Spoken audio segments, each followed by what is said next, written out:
Trying this again, and my OBS is already lagging. No! Oh my god. But the Twitch isn't yelling at me anymore. It seems okay. Oh, okay, my OBS caught up. It caught up. It caught up.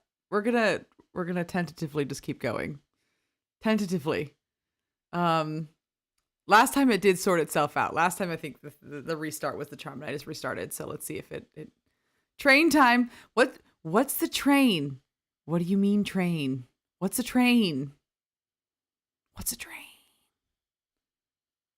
It's time to rail. No! No Honkai. I'm not playing Honkai Star Rail. I'm playing Love and Deep Space. Spaceships, no trains. Although I'm pretty sure, wait, I have a very serious question for the Honkai fans in this chat, which I'm not sure how many of the three of you that are here are, but like, is there actually like a train in this? Like Honkai Star Rail? Is there actually like a rail, like a train, or? Eyes glow. You thought it was Oh yeah, there is a train. Okay, good. I was wondering about that because I was like, it feels more like spacey, like you travel to planets and there's less like a train between them. But I actually have no idea what the context of that game is, other than there's a dragon boy that I would love in that game. Cause heads up, I like dragons a lot. And the dragon boy in that game is very pretty. I was like, ooh, I have no idea. I forget his name. I'm sorry. You've told me his name 100 times. I know you have, but I don't remember his name. You do travel to planets. You live on a train. I live on a train. Oh, okay. Oh, hi again. Hi. I'm back. It seems to be doing okay. The things are working now. So I think restarting the computer is the secret sauce. I'm going to say that tentatively and knock on the wood, but that's what it is. Oh, we love Dunhang in this. Yes, we do. Yes, we do. That Dragon Man is top 10. Anywho, like I said earlier, I have done exactly none of this game in between when we where you left me. I tried. I signed in and got my dailies, and then I tried to do some reading, and I promptly was like, I'm too tired to do any reading, and I've been working pretty hard on the off hours, so I've been real life things, and so I was like, I don't have time to read, and then when I had time to read, I was like, I have no energy to read, so I didn't, and I feel bad. But hopefully I'll do some reading before next time. I don't know. We'll see. We'll see how far we get. I did play some of Silas's audio, and actually, you know what? Hold on. We're gonna start there. So I'm gonna leave this screen. Go back. Ignore that he's sitting in the chair. Ignore that he's here. No, I didn't hit that. Go away. We're gonna do this.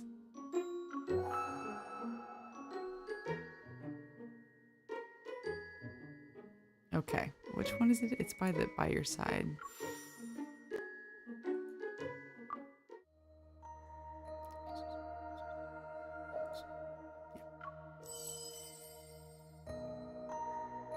Okay. There we go. Yeah, it did. Okay, sorry, you guys are a little bit behind. Like now you're pretty far behind. You still need to do the plus. I will get to it. Anywho, this is this one right here. I would like to just point out that this soundbite here is only supported my well, it actually dashed my dreams of him being a vampire because he flat out says he's not, but also like I wasn't wrong. I want to point out that I wasn't wrong in thinking that he's very vampire-like, because this entire soundbite is him being like, we're watching a movie together and it has a vampire in it, and he's like, you're right, I am very vampire-like. And I was like, yes, you are very vampire-like. Don't know what to tell you. But then he was like, I'm not a vampire. I was like, well, but then he bites your neck, and I was like, I'm just pointing out that I wasn't wrong.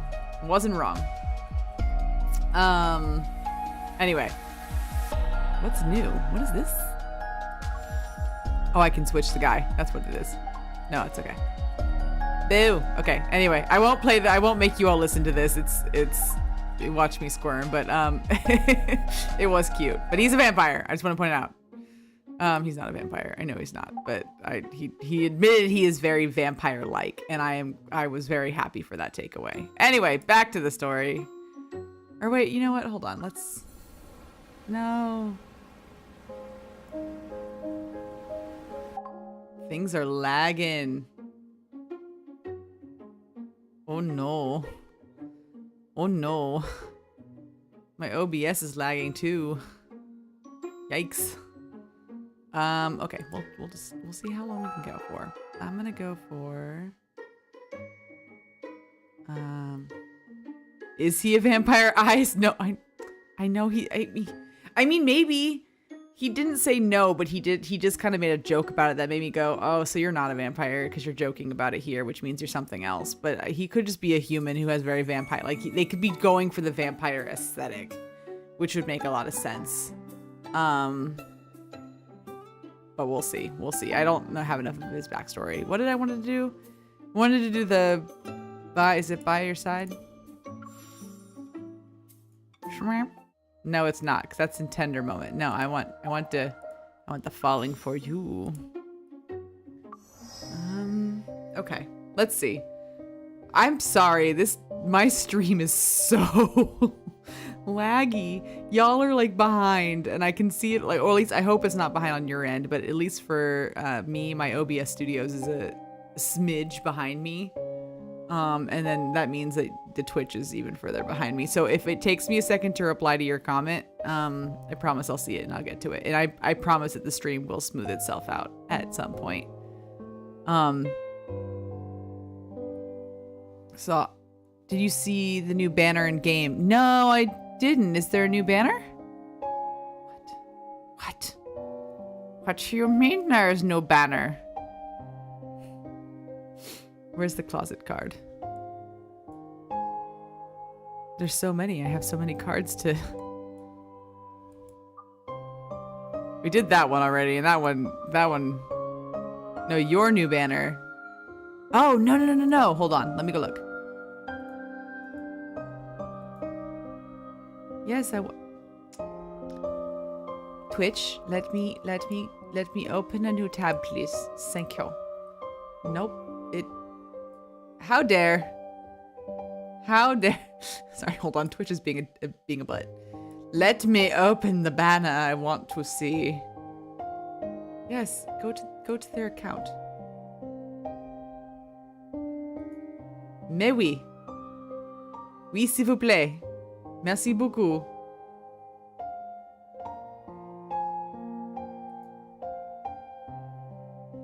Follow and get...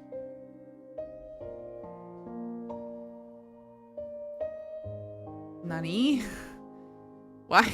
It's not showing anything. It's just showing the blank profile on your... Is it on your Twitch? Am I missing that? Oh, in Love and Deepspace. Nope! You're correct. I'm wrong. I'm in a different... No, you're fine. You're fine. My brain goes to weird places. Let me go. Wait, why am I going to my phone? It's right here. Hold on. On to stream I go. Do you mind if I show it on stream? Like, can I go look on stream? Can I go look on the streamy stream? If I can find you. Oh, we scroll that way.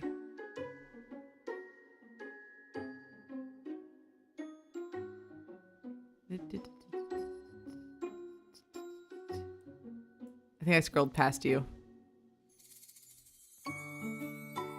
No! Ah! Ooh! Wait, how do you get the little diamond? What's that? Abyssal Chaos Summit Battle. You gotta play Abyssal Chaos, and I've been avoiding that area. It's scary. You should, but look at that. You got 100. Look at that. Ooh. Ooh, this is spooky. Hold on.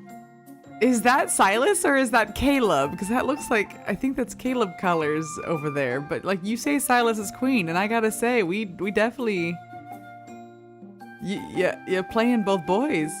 Can you see my head? I can see your head. Oh my God, is that a chair? No, tell me that's not a chair. Tell me he's not. No, it's not. Stop.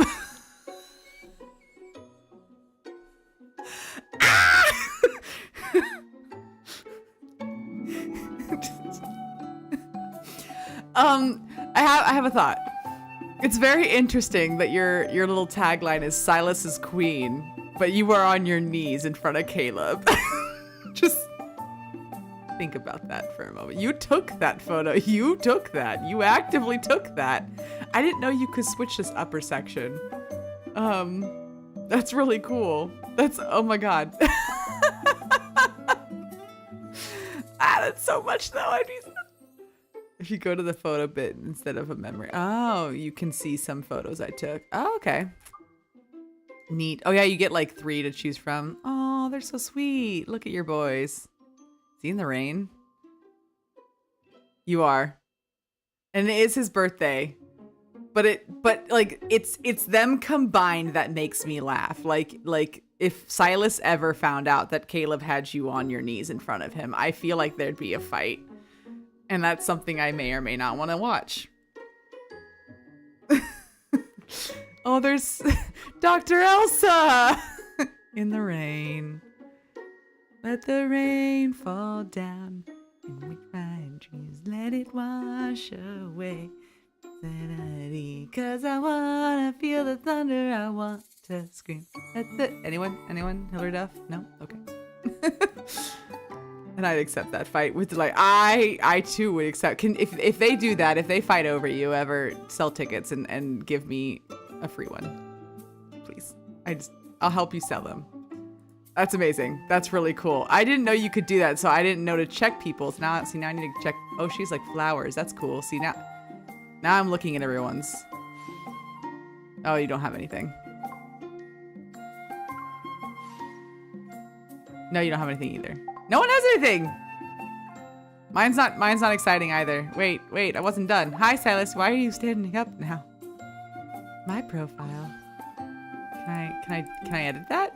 Can I change? Oh, I can change my mood. That's cool. Look, I didn't know you could do all this. This is interesting. I know the song, but with a delay, I'd rather not sing. That's fair. On the upper right. No, not that one.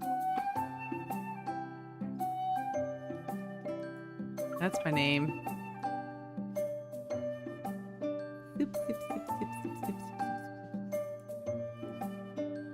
I'm missing it. Oh, I need the pass to change things. Ah, well. Pass is not happening today, but I did change my picture because I finally bought. I finally got enough chocolates. Or not, it wasn't chocolates. It was the moon thing, the moon diamond, lunar things. Anyway, I got enough to get the little like fall headdress, and I'm not sure if I can make this bigger. Anyway, we're getting distracted. I'm getting distracted. Get back to the. We're going to the dates. Why don't we do some date cards real quick, and then I'm gonna jump in. Falling for you. And it's this. If you haven't done anything. So we have Freefall Gambit, Valley Dream Bloom, Within Reach, Night Plumes, and Immobilized.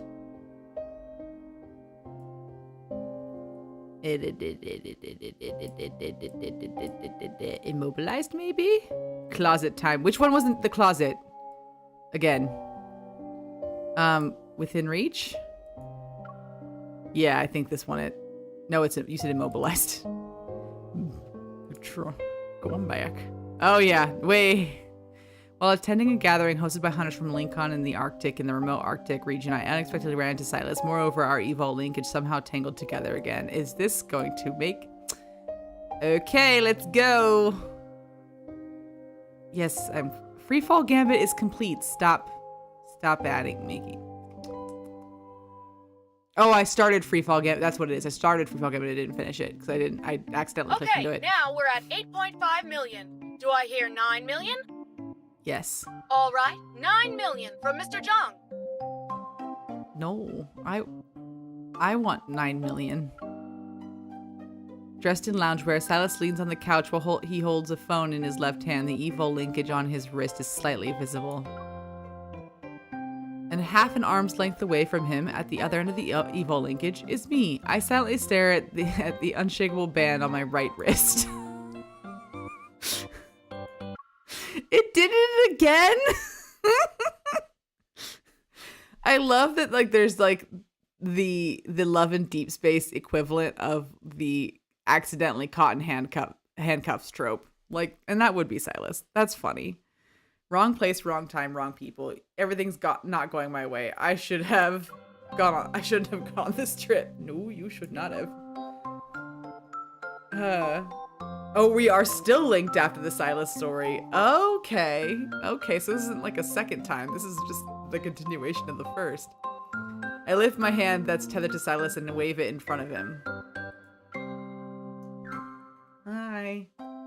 You spent the whole afternoon bidding and already got 3 revolvers and 6 gun stocks. How can you just sit there so relaxed with this thing on us? It's not like I can remove it lying down.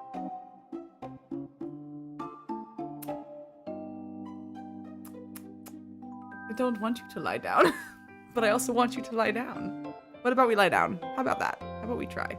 Hold on, I gotta scoop my other way. Okay. All of a sudden, there's a thunderstorm. It's pouring. My last bit of patience dissipates, and I hit the sofa with my right hand. I should have played this last time when there was an actual thunderstorm happening. Night. Skies are clear. It's time for an interrogation. Silas, you better give me some answers.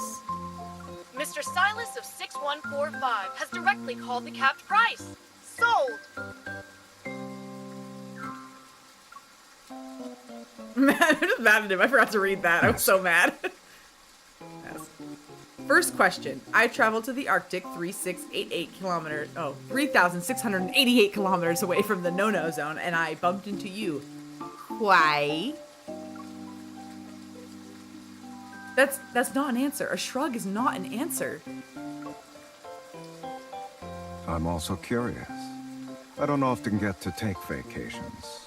And yet here I saw a familiar face. Hold on, I gotta turn this up. What do you mean?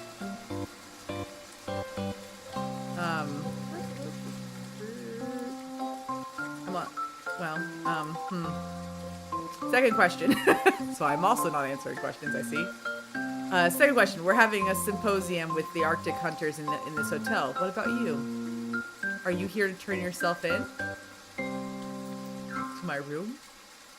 No, I couldn't. I couldn't. I could talk. I could make that joke. You didn't book the entire hotel. I have the money, and they had a vacant room. Why can't I stay here? Because the coincidence is too coinkydinky. It's too coinkydinky, and I can't. It's too coinkydinky. So there's gotta be something else going on. My sus meter is off the charts here, so answer my question. But also, I would make the joke about turning himself into my bedroom, and then I would promptly be like, wait, don't actually do that. I don't think I can handle that. That wasn't a good enough answer. On to the third question. Silas loves us and can't stay away. He cannot stay away. Can I just say for a second that I love that in this game, like, all the girlies, like, when you have a main, it's not like he's mine and you get mad at all the other girlies. Like, we all share, and that's just so nice. Would not happen in real life, but it's very nice and refreshing in this game. I love that we're all supportive of each other's, like, romances. That wasn't a good enough answer. On to the third question. I lift my right hand and look at the barely visible Evo linkage between us. Why does the tether duration increase every time? I can't help but feel nervous. What if it doesn't go away? Naming the fandom Sister Wives R Us. We can go together probably. No, you cannot. We cannot because Jesse McCartney will throw a fit. Exactly, MC. Exactly. Same page. Oh yeah, I should totally introduce my hunter friends to the renowned leader of Anakinis, because that's a good idea. All you can do is pray for divine intervention. Remember, piety is key. Are you pious? Do we like? If you're religious, then I need a new religion.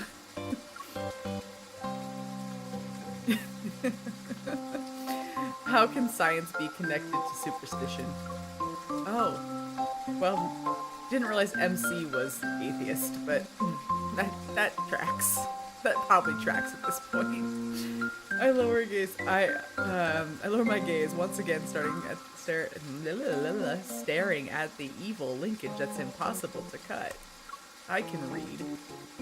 It didn't just bind us together for no reason. There must be a way to. How? You were sleeping the last 2 times it untethered itself. You even pinned down my arm. It was very inconvenient. Why do I feel like it wasn't actually inconvenient to you, though? Why do I feel like you kind of liked it? MC saw too much to have religion. Very true. Oh, you just gave me a new idea. If we recreate the circumstances of when it disconnected itself, we should be able to figure out the trigger, right? You would think. What? Yeah, what did instigate this? Sounds more like superstition than science. Do you expect me to lull you to sleep? Yes. You have a better idea? Mm-hmm. Do you? It's 2:30 p.m., sweetie. Time for bed. 2:30 p.m. I hate that. I also, like, every time he calls me sweetie, I'm like, sweetie. He called me sweetie. The heavy curtains closed, blanket the room in darkness. Only a small nightlight in the corner emits a faint glow. A not exactly large sofa can't accommodate 2 people, so I can only awkwardly rest in Silas's embrace.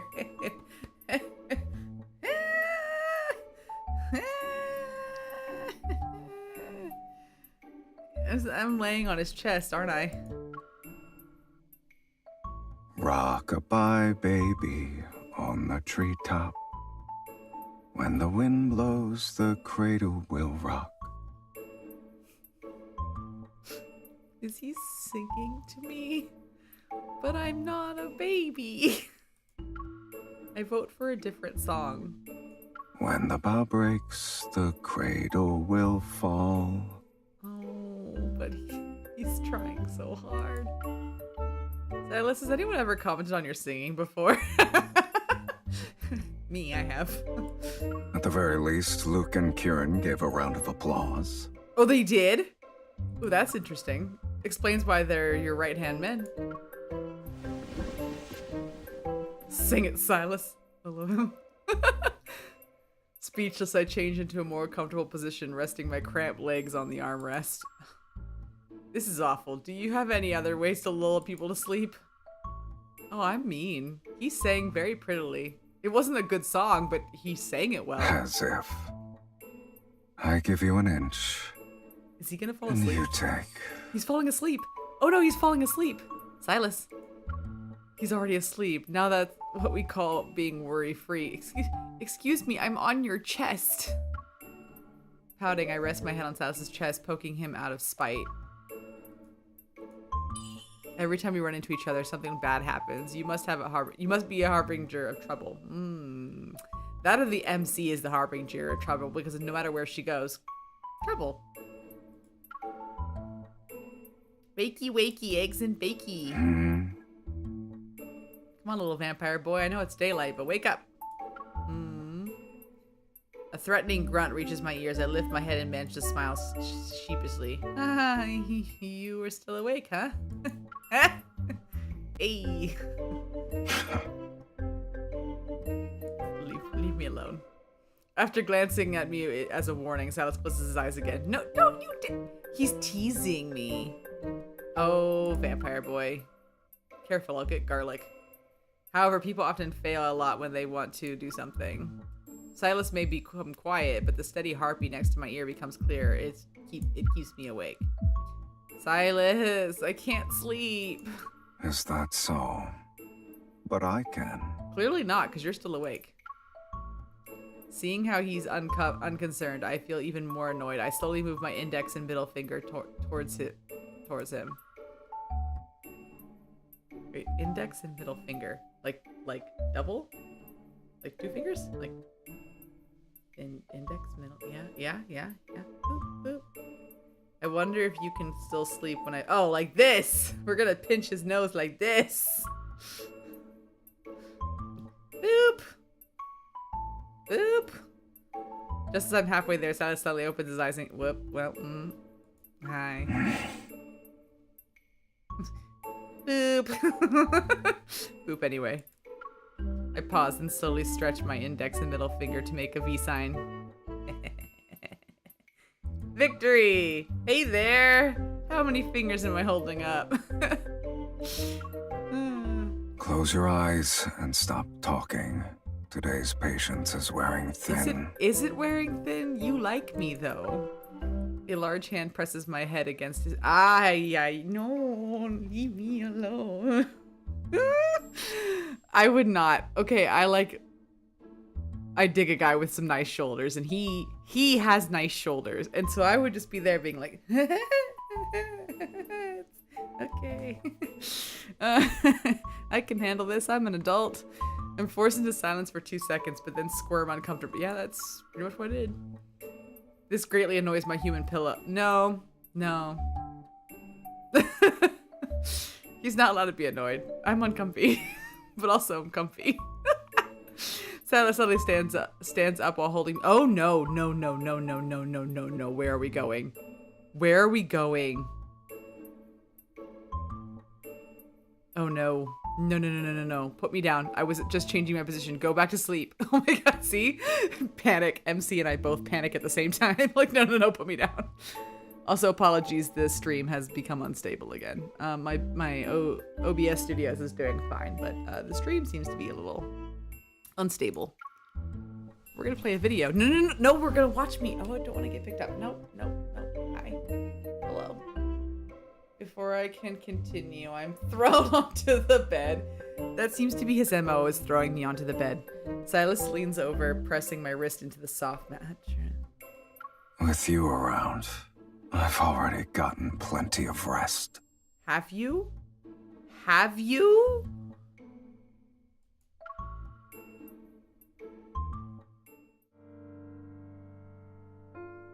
Okay. Silas' shadow envelops me. Maybe it's because he's bothered by the sunlight that his narrowed eyes are particularly scary. Yeah, they are scary. Him giving me danger mouse looks would definitely put me on edge. I'd be like, I don't know what to do.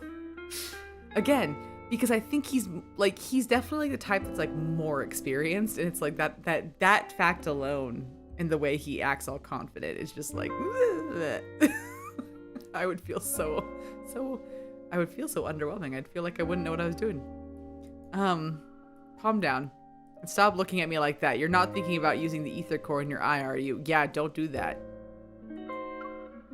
While my arm is pinned, I quickly use my other arm and the one bound via the linkage and push back his shoulder. Why isn't it tethered to both your hands? I'm not the same person I was when we first met. You won't sway me that easily. Despite speaking courageously, my memory of my first encounter with Silas still surges forth. Oh, yes. Every time I see his face, I remember being thrust onto his lap in our first meeting, and I was deeply uncomfortable. But also uncomfy because it was very hot. I was like, can't do this. Can't be mad at you. And in this situation at the same time. The feeling of being stared down by crimson eyes as if my soul was being forcibly taken over, panic and suffocation instantly spread throughout my body. Let go! Oh, MC got, like, serious. The thought of pushing him away is a small stone thrown into my heart. A certain pang spreads in my chest, causing my body to freeze. Oh, wait. Am I having conflicting feelings now? Because now I feel bad for pushing him away? At the same time, Silas is suddenly pulled by some force. He unexpectedly falls toward me. Oh. Oh, no, no, no, no. That's too close. No. Yeah, exclamation point. Yeah, uncomfortable. When I open my eyes, I'm pushing his face away with one hand. A cold gaze seemingly seeps between my fingers.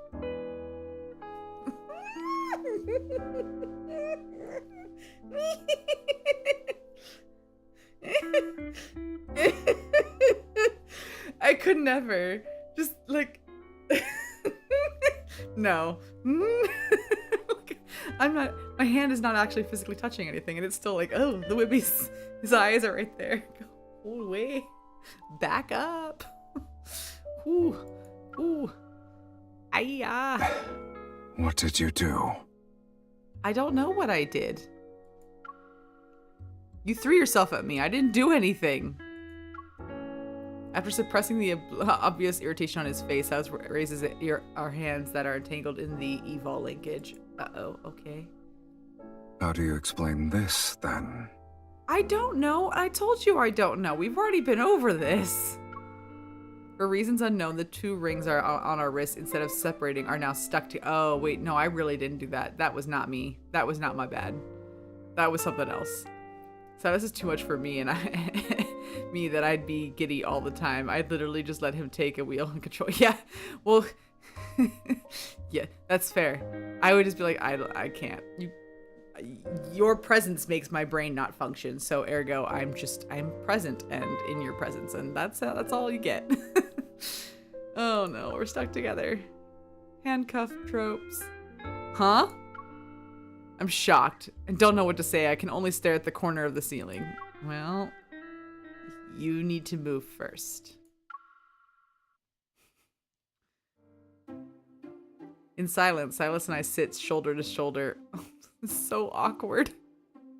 So monumentally awkward. The evol linkage on our wrists are intertwined. They're inseparable. Well, this is the first time I've seen the black one. The linkage clings to mine. It is definitely related to our ether cores. They're like two snakes wanting to devour each other. What a clever metaphor. You know, sweetie, the more snake's prey tries to escape, the more tightly it gets strangled. Maybe the evol linkage got shorter because you were thinking of getting rid of me just now. I was gonna say, could we not use snake analogies? But you turned that one around. You did turn that. You turned that one around pretty successfully. As much as I don't want to admit it, he's right. Being unable to resonate or escape, I sink into the bed and a pit of despair. Yeah, me just going, okay. Then patting my pocket, I realize I left my phone in the hotel room. What time is it?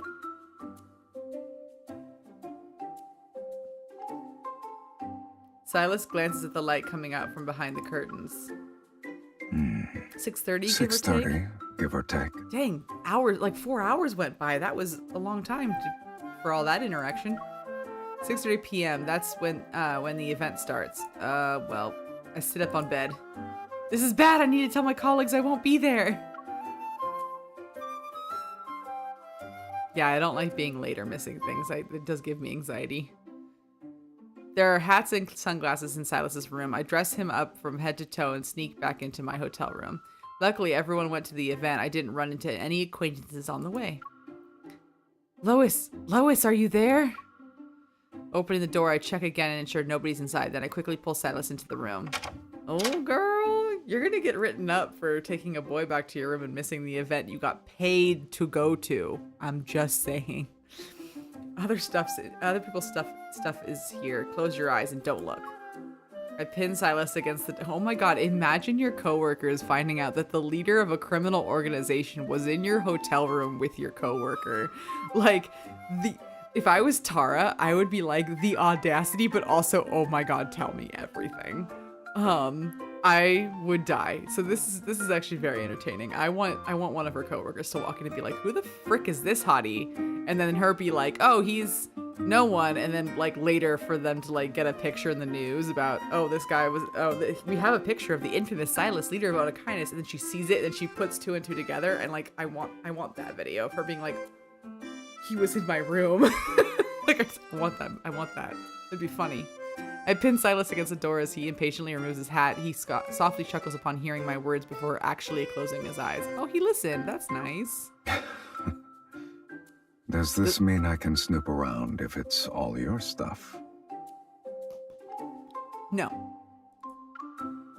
Walking past the luggage is a struggle when I can only use one hand to rummage through various things. Meanwhile, the other hand drags along a man who's almost 2 meters tall and can't see. Come on, buddy. Smooth disguise says, we totally don't know it's you. A tall, handsome 6'2" man with a white hair. Yeah, exactly. A real crime is Silas is committing is him not hitting that high note. I know he has it. He will get there. I would love to hear him sing on high. He has a good voice. It's just we keep choosing the bad songs for him. But to be fair, I also sang Twinkle Little Star to Caleb. So clearly the choices are lacking, and all we have are nursery rhymes. When in doubt, a nursery rhyme is always good. Meanwhile, okay. I know your eyes are closed, but get ready to make a break for it. We grab the stuff and run. Taking your own stuff doesn't count as stealing, by the way. I know, but we are running. This is our hunter's place. I feel nervous having you linger here for too long. Yeah, I played one of Caleb's cards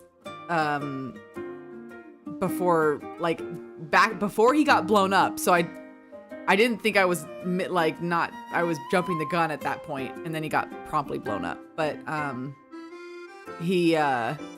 there was a card, and I can't remember which card it was, but I have a card from him that like you had to sing, and I sang Twinkle Twinkle Little Star, and his reaction was lackluster.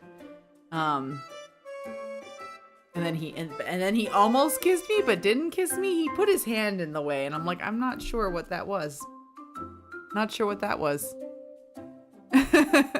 I look, and I can't find my phone, and to make matters worse, Silas is being noisy next to me. Someone's about to walk in. Oh no. Oh no. I didn't want. Okay, stop trying to scare me. Just as about to go to the nightstand, the sound of a card being swiped on the door. It's followed by laughter. Oh no! Ow, no! Oh no! Imagine. Oh no! I would rather be the person walking in and hearing about this, not the person having to explain the situation to my colleagues. Oh, this is bad. Give me a moment. I'll grab my coat first, and then we can go. Oh no, Lois. No, Lois, no. No! Push him to the bed. Push him to the bed. Push him to the bed. Surprised, I look at Silas. Silas calmly returns my gaze. His expression spells out 4 words. I told you so. You're an ass. Help me fix it. Oh no. Oh, you ugh, move. With every little time to think, I quickly push him into a nearby closet. Oh, that's a better idea. But she said she's gonna get her coat. Why are you rushing? Or are you using... Ladies and gents, was that seriously his disguise?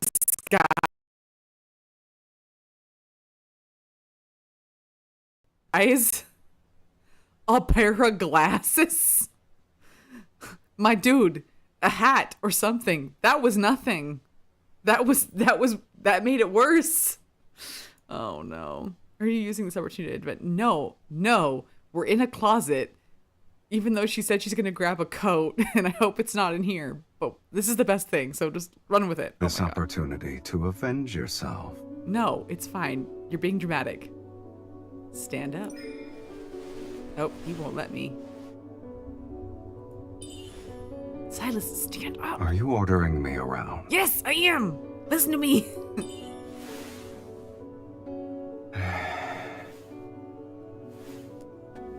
Ooh. Hi, sweater. Are you feeling it now, Mr. Krabs? I feel like you guys ask me this every single stream, and every stream the answer is yes, but it doesn't help me choose. Oh no. You. Yeah. Stay right there. Shh. She's coming.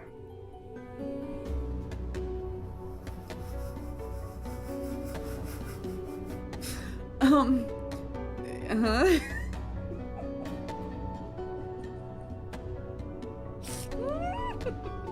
I'm a child. I'm 5. Why am I hiding in his collar?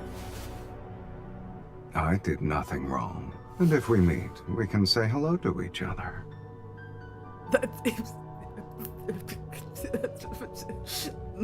But I did a lot wrong by bringing you here, so I need you to work with me. I need you just to work with me. Lord Almighty. Indeed. You think we're safe now? Did I put it in the closet? Oh, the stress. What am I doing with his lips? Oh. Or in my suitcase?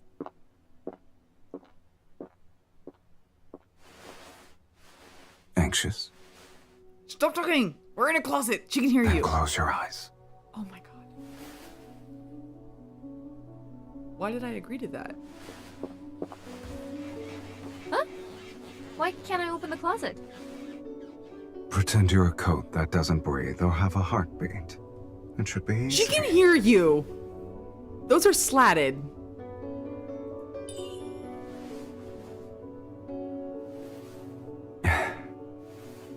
Don't move, then. Hold on, let me try again. If we're discovered, it might be better just to confess. No. It's a really bad idea.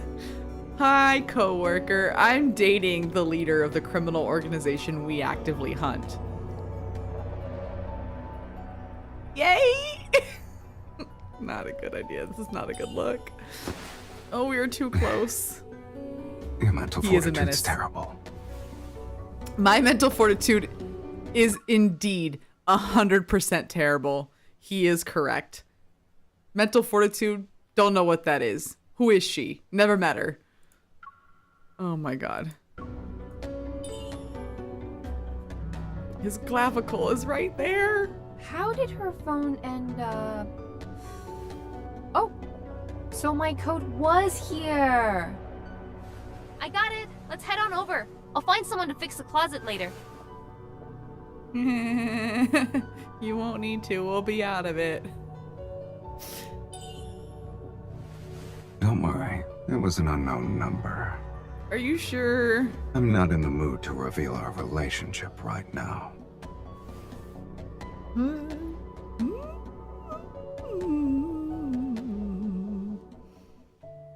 He is a smooth criminal. A smooth criminal. Only when I hear the door being closed do I cautiously step out of the closet. No one's here. Hurry up. After checking the room, I turn back to look at Silas, who just walked out of the closet. Then I realized the evil linkage quietly untethered us. Oh.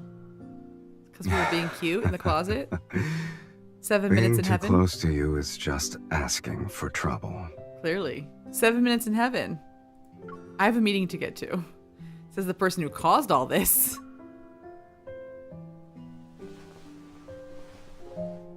Silas dusts off his shoulder and fixes his hair.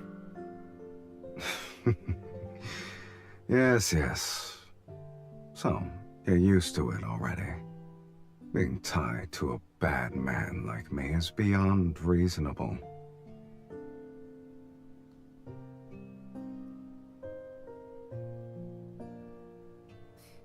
Beyond reasonable? That means it's more than right? Words.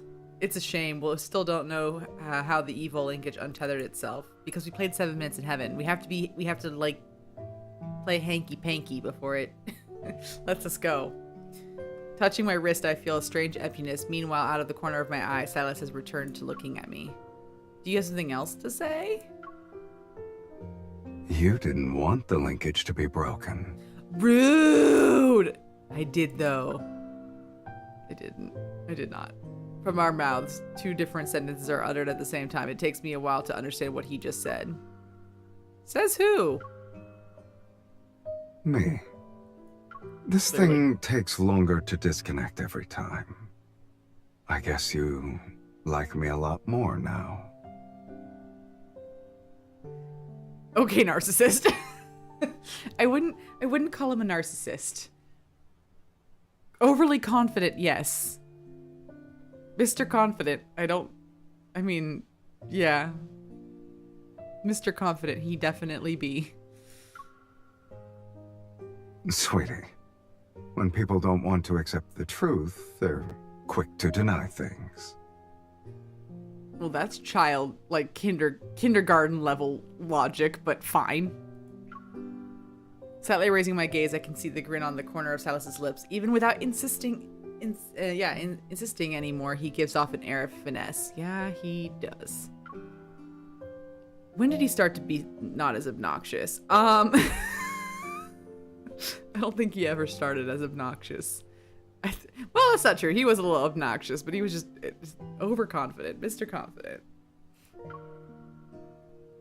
I clear my throat, ready to give a retort. Or maybe it's the other way around. You're the one who's starting to like me more. Ha ha ha. Take that! He's gonna have a retort ready. You're not wrong.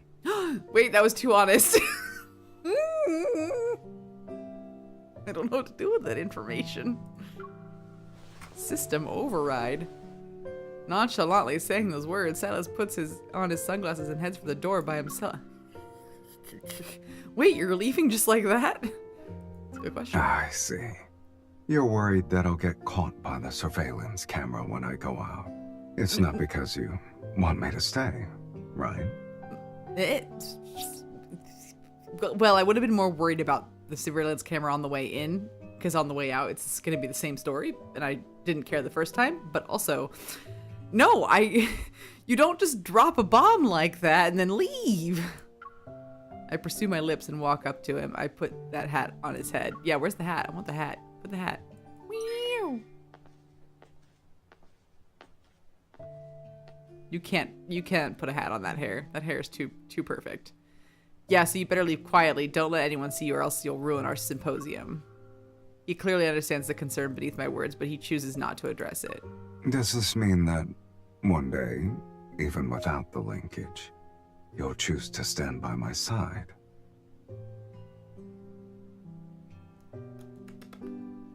I don't know, we're not there yet. This is all moving so fast. So fast. When the time comes, we'll be dealing with things other than a simple linkage. Silas lowers his gaze, his emotions fluctuating. Some time passes before the corner of his mouth curl up, as if the evil linkage is still present. With his left hand, he intertwines his fingers with my right hand. Yee! We're holding hands! We're holding hands! And you'll just have to accept everything coming your way. Will I? When two snakes are devouring each other, one will inevitably be crowned the victor. Oh, I hate that. I don't like that metaphor. Can we choose another? Oh, wow. That was a card. Y'all, that was a card. Okay, this is falling off.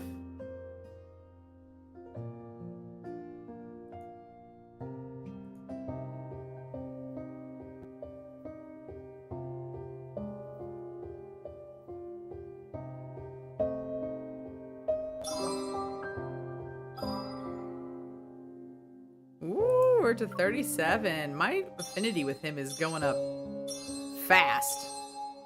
Like, really fast.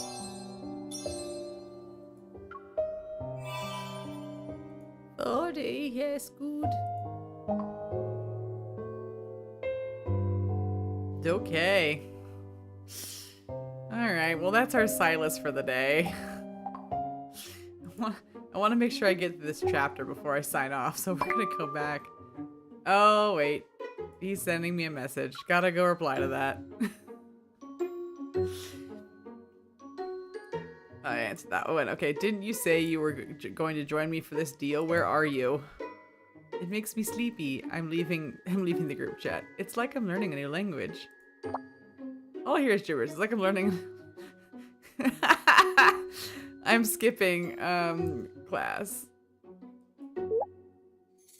I'm gonna do that one. This means the students didn't need to take a supplementary lesson to make up for the missed class time. Just sit down at a nearby spot. Give me 5 minutes. Already? How many languages do you know? I have a bad feeling about this. Yeah. Are you sure it will end that quickly? It won't. The gun I brought is very basic. There isn't even a bomb in it. By the no-no zone standards, it's friendly. Are you worried I'll arrest you all? Oh yeah. Go ahead. But shouldn't you think about your cover first? Maybe you're not a kind of spy sent to spy on the association. Or are you a spy the association sent to spy on kindness? Yes to the latter. We knew that answer. Oh my god. Cannot.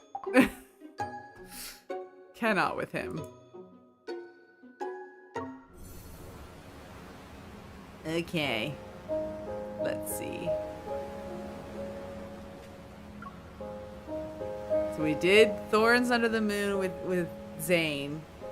And today we're gonna do Rafayel, because I'm just gonna go in order. Ooh, look at that. There's like a deep blue hole in there. That looks a little sus. Look at that. Is that the center of the earth? Does that go to Lemuria? Is this... Wait a minute. That's like a castle. That's like the chateau. And this is like the... Is that like the card we played where he murdered somebody? This is looking oddly similar to that. I'm just pointing that out. But it's time for the fish. Time for fish, man. Time for Rafayel. Jewelry, luxury homes, connections. The wealth Maxwell has accumulated extends beyond mere money. According to insiders, Maxwell, who made a name for himself, possesses exceptional jewelry appraisal skills ever since he was young. Okay. The banquet he's preparing for his wedding anniversary this year will be held on a private island. All invitees are wealthy celebrities. Except me. I'm coming with the mermaid. It'll be hard to get close to someone like him. Besides, this person is ready to be already on the association's watch list. Looks like I'll have to tap into my precious connections to complete this mission. Yeah, I will. Oh, Rafayel. Do you want to go on a date? The villa on the bay quietly sits in the cool, salty sea air, welcoming my arrival. The familiar iron gate is half open, as always. I don't know if you should leave that half open, buddy. As your bodyguard, I feel like that's not a good thing to do. I need to remind him that his habit of leaving the door open should be broken. MC. Me and MC, same page.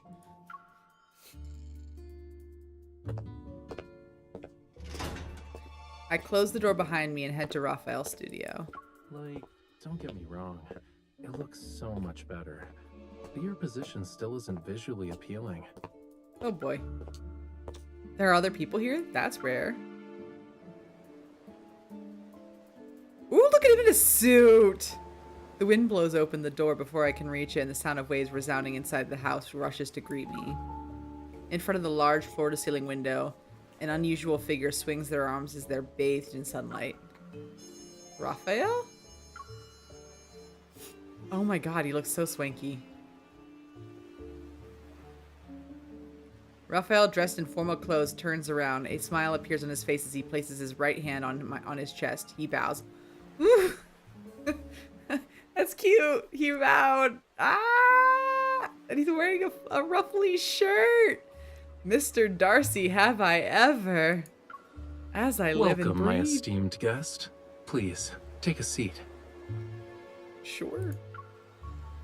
He points to the cushioned high-backed chair by the small dining table next to him. Ah! With his gaze, he urges me to sit. Sorry, you're getting that half yawned. When you mentioned a concert, you were talking about this? it's happening now, and I'm likely underdressed. Of course. Oh, I'm very underdressed. Sunlight washes over the chair. A cup of tea sits on the edge of the table, and a dark red plush carpet covers the floor. Put a lot of thought into preparing this. He's not messing around. Okay, it's okay. The concert can officially begin. The concert audience of one? Okay. I can't help but let my gaze fall on the thin paintbrush in Raphael's hand. Oh, he's gonna paint for me. Watch Not in those clothes, I closely. hope. This isn't just any paintbrush. It's... Raphael suddenly lifts his chin to create suspense. Then he turns back to the floor ceiling as he holds the paint and poses. If I'm not mistaken, that's the pose a conductor does. Okay. Is everyone ready? Oh, they're outside? Question mark? Look at the room again. I'm the only one here. I'm sorry, hold up. Does he have like tiny little sea creatures on the balcony ready to play symphony? Does he have Sebastian? Did Sebastian help him conduct this? I'm sure you credit Sebastian. I'm sure he worked really, really hard because he has a two-time job. He has to conduct the Atlantica Orchestra and he has to watch Triton's Daughters. That's a lot of work. So you'd better thank him more than you thank your manager. But also, are there sea creatures out there and are they going to play for me? That's very exciting. But even if we can't, if we count the beach, only a few seagulls are perched nearby. They're preening their feathers. Where are the hermit crabs? Look down. Are the hermit crabs? Cookies. What? The seagulls on the beach suddenly turn their head towards Raphael. They stretch their necks and squawk loudly. Hold on. Oh my god, I am getting a whole symphony. But not with Scuttle. Scuttle was awful. There's no time. Lemons! Lemons? What's happening? The joyful cries of seagulls immediately changed at the same time, and they hit a difficult, high-pitched note and hold it for a while.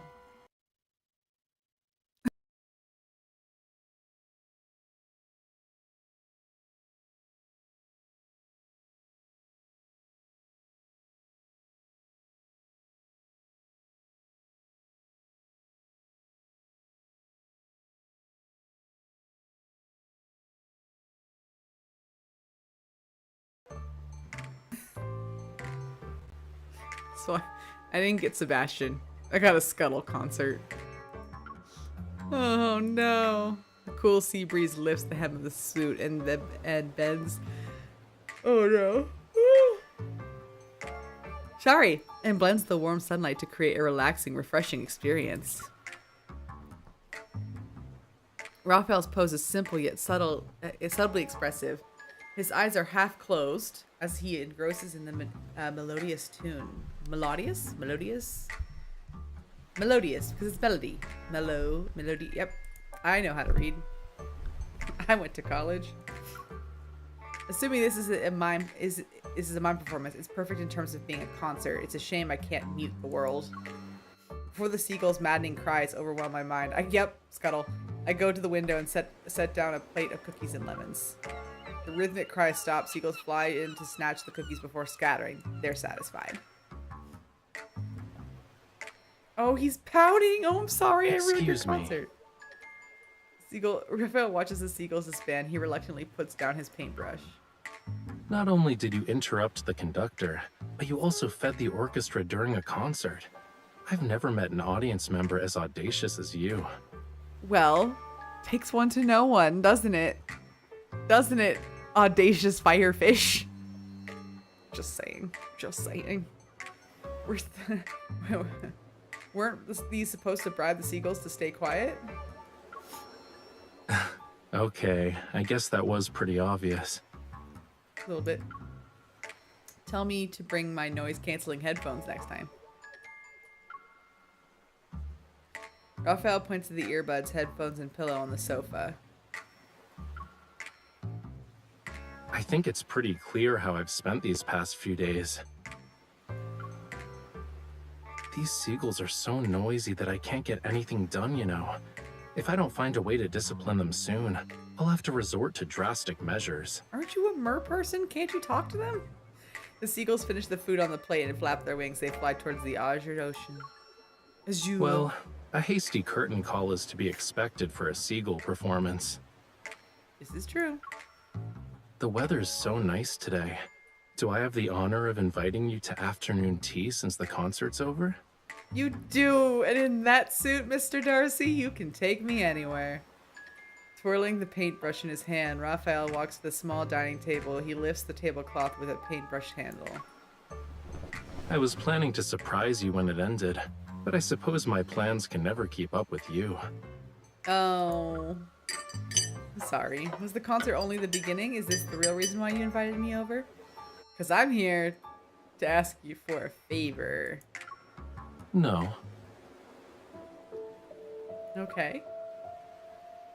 The aroma of food lingers in the air. Raphael pours me a cup of hot tea. His gaze implies that there's more that meets the eye as it's Oh my god.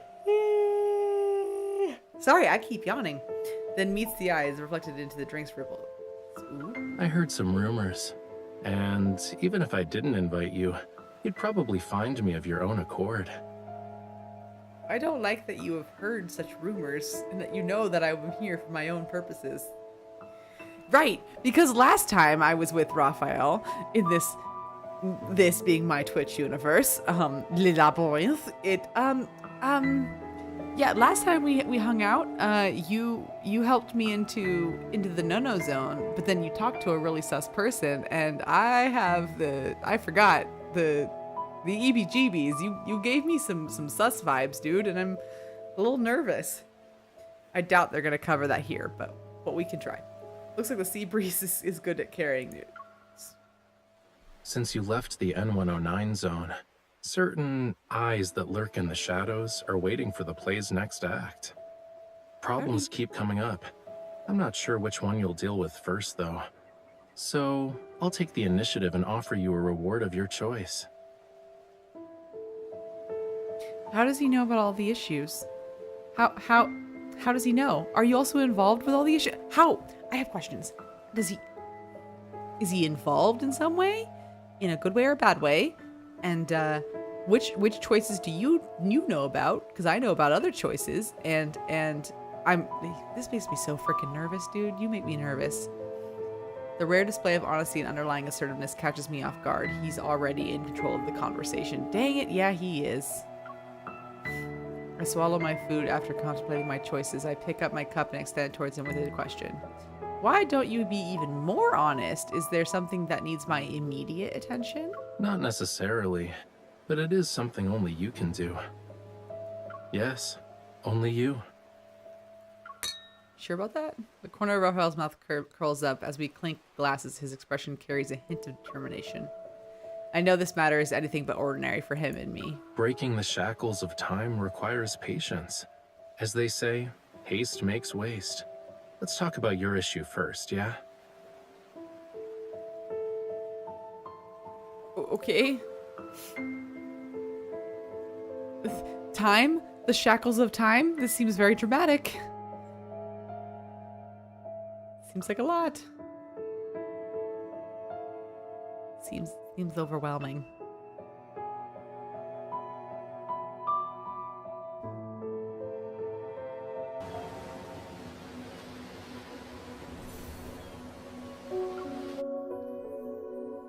Is this also 13 chapters? Does anyone know?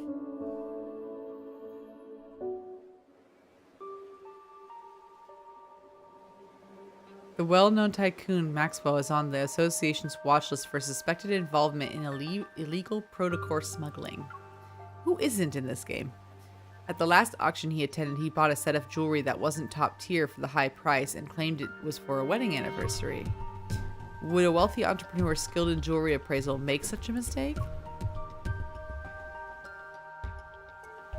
Based on our intel, the association suspects this was an illegal protocore transaction disguised as a jewelry auction. And when we look at the price, if it's really related to protocores, it must be no ordinary type. In other words, the ether core must be hidden in that jewelry. Ooh, more ether cores. Yay! So exciting. We don't have any conclusive evidence at the moment, so we can't confiscate his assets. You'll have to do an undercover investigation. Oh, neat. I'm sure I'll enjoy that. Also, Raphael, how did you hear about that? Yes, Captain. Maxwell's plan is to give the jewelry off to his wife at the banquet. If I attend, I might be able to inspect it. As for getting my hands on the invitation from a tycoon. Only you can do this, Raphael. help a girl out. Help a girl out in your fancy suit, Mr. Darcy. Yeah. I know. Your eyes already acknowledged how wonderful I am the moment you walked through that door. You don't need to butter me up even more. Oh, I do, though. You're gonna get me that invitation. Raphael leaves the changing room with his hands behind his back. Anticipation builds with each step he takes. What about the invitation? Didn't I say I'd present you with a reward of your choice? Here you go. Ooh.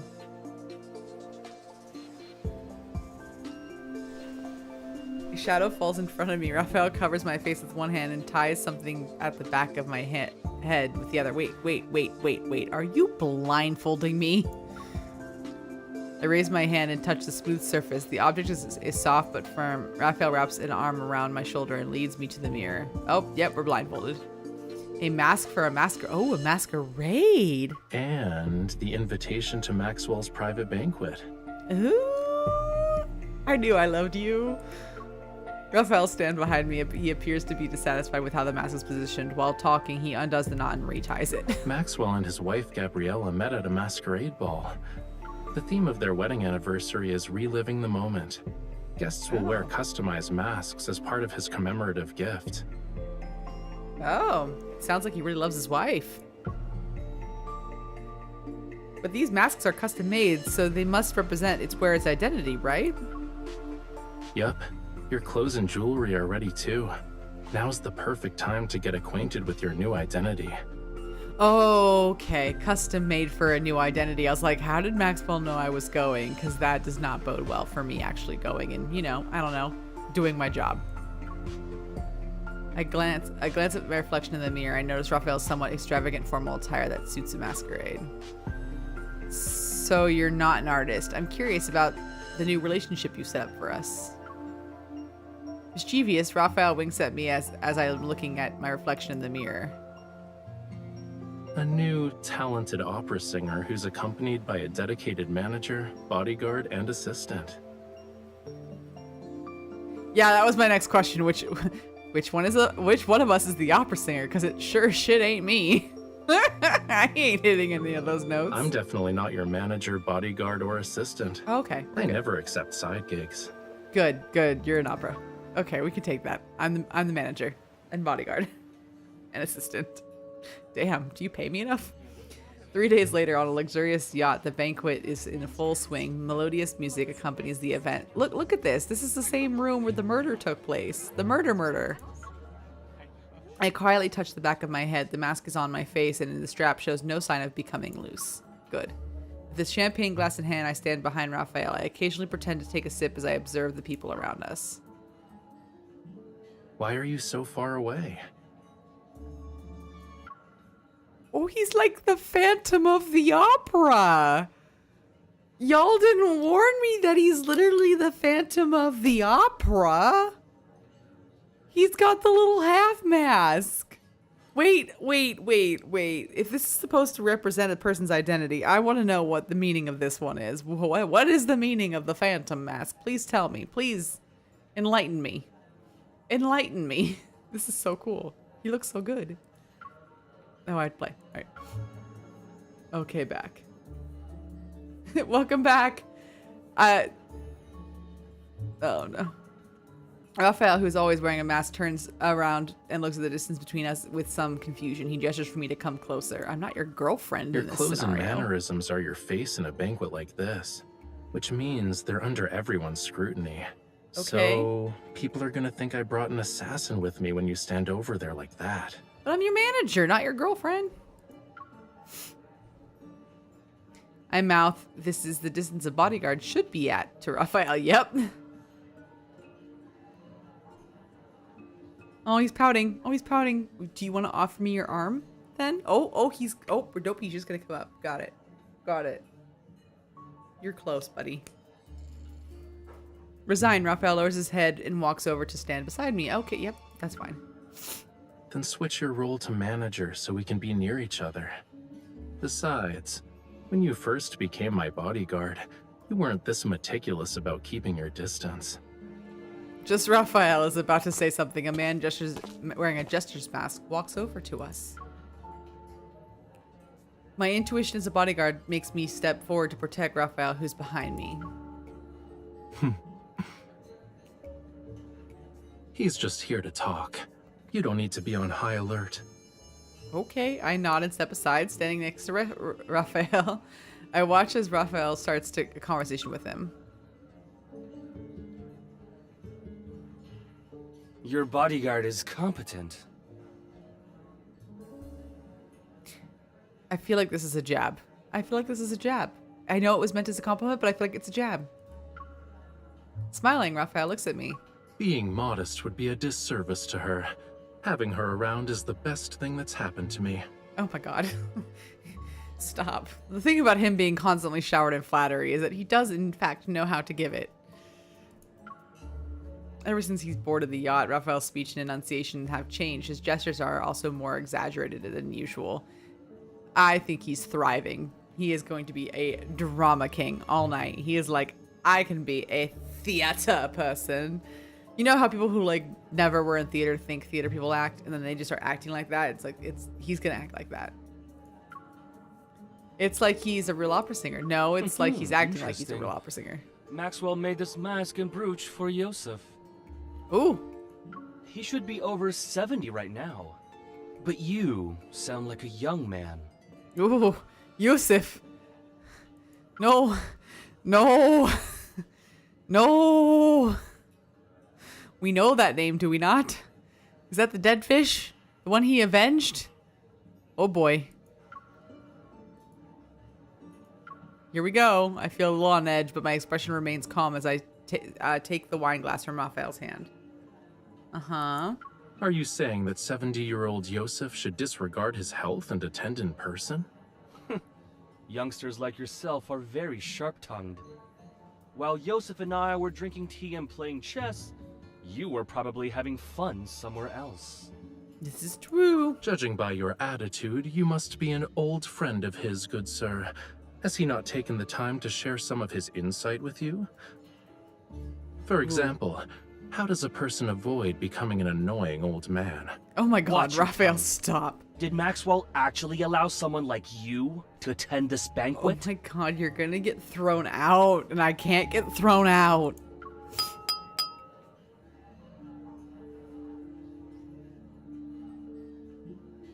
On the hold of the ship, the crisp sound of the clinking glasses captures everyone's attention.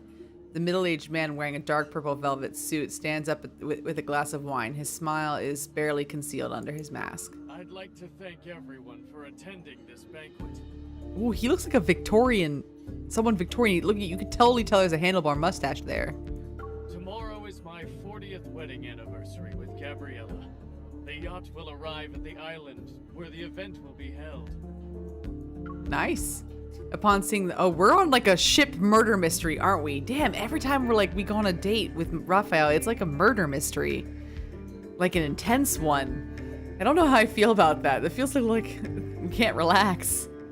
Upon seeing the host, the jester reluctantly closes his mouth. He angrily glares at Raphael before walking away. Oh, this is 11 chapter story. Oh wow, we got a lot to get through then. We got a lot to get through, people. Raphael adjusts his mask and discreetly curls his fingers at his side. He's beckoning to me. Once I'm next to him, we start quietly talking to each other. Is it time for plan B yet? Yeah, remember to act natural. Leave the dramatic parts to me. Absolutely. Don't have to ask twice. I like that he lets me handle things. He's like, you go off and do you. Silas is more like, I'm gonna let you do you, but I'm gonna follow you and make snarky comments about it. But also, they're hot, so I mind less. Whereas if Raphael was following me around, I'd be like, I need you to literally stop, like, go away. At least he knows. At least he knows.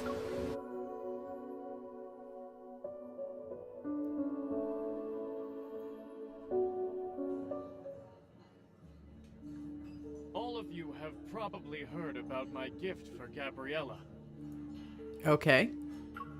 Maxwell gestures to the cabin and everyone's gaze shifts. A tall bodyguard leaves the cabin while holding a jewelry box adorned with an intricate floral pattern. Ooh, that's it.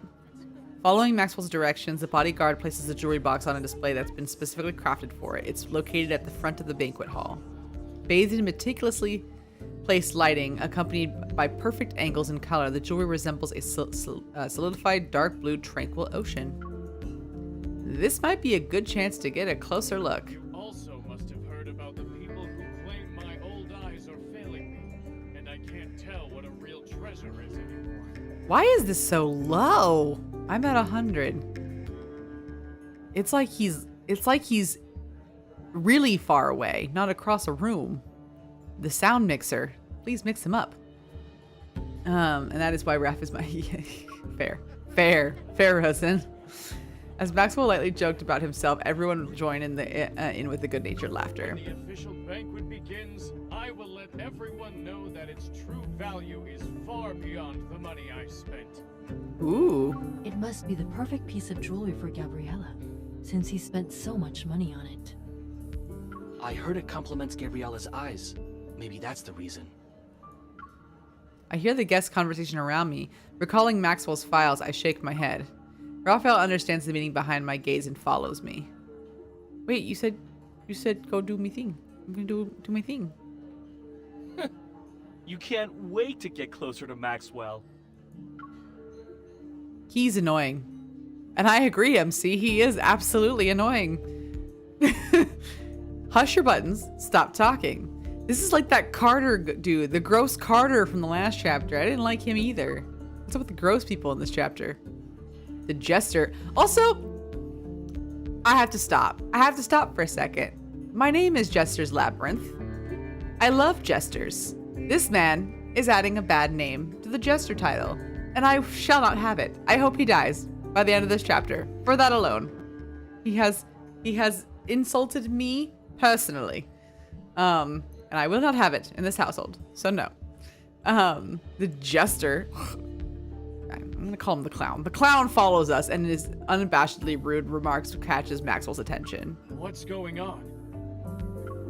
As soon as Maxwell walks away from the display, the bodyguard carefully closes the jewelry box, picks it up, and leaves the way he came. Wait, no, I wanted to look. Now I'm really mad at Clown-san. Oh, Clown-chan, I'm gonna get you. He is culturally appropriating me. Rafayel and I exchange a glance and decide to stay still for now. This is good. Maxwell, would you kindly introduce this young man? Yes, Maxwell. Would you? Because I know you know who he is. Who's this young man wearing Yosef's family brooch? He's strutting around like he's some kind of VIP. Sir, please keep your distance from my employer. Yes, I would say this. What are you talking about? People like you can't even dream of talking to me. I doubt that. I don't want to dream about talking to you, and I don't need to, because I just did. I said what I said. Listen to me. Rafayel seems unfazed, bows towards Maxwell, and lowers his head with an air of grace. Maybe if someone else did it, it would seem pretentious, but his gesture only brings to mind phrases such as an elegant gentleman. It's been a while, Maxwell. Allow me to greet you on behalf of my uncle. Oh, Yes, of course. Mm-hmm. Allow me to introduce you. This is Yosef's distant nephew. You should listen to him perform. He's truly an opera star in the making. Aha! Maxwell's on board. Really? Why haven't I heard about Yosef's opera singing nephew? Because you're an Why are you ignorant asking fool. about that? Do you even know all his legitimate and illegitimate children? Have you met them? Or even held them, for that matter? Ooh! It's almost like you know more about my family than I do.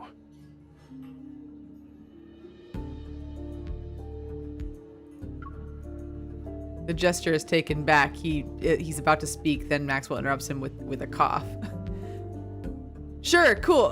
Oh, so about 3 minutes you're gonna disappear. Okay, that's no worries. Yeah, go banner drop. That's awesome. Indeed. Why must a person meddle in another family's affairs? You should work on that nasty temper of yours. Yeah! Maxwell, tell it to him. I like this guy. Points for Maxwell. Understanding the implications of Maxwell's words, the jester presses his lips into a thin line and mutters under his breath. He's somewhat displeased. I think he's more than somewhat. I think this is going to backfire. That explains why you're so arrogant. You're an illegitimate child. Sir, he is a man of many talents, and you would be remiss to be his friend. Or to not be his friend. I lied.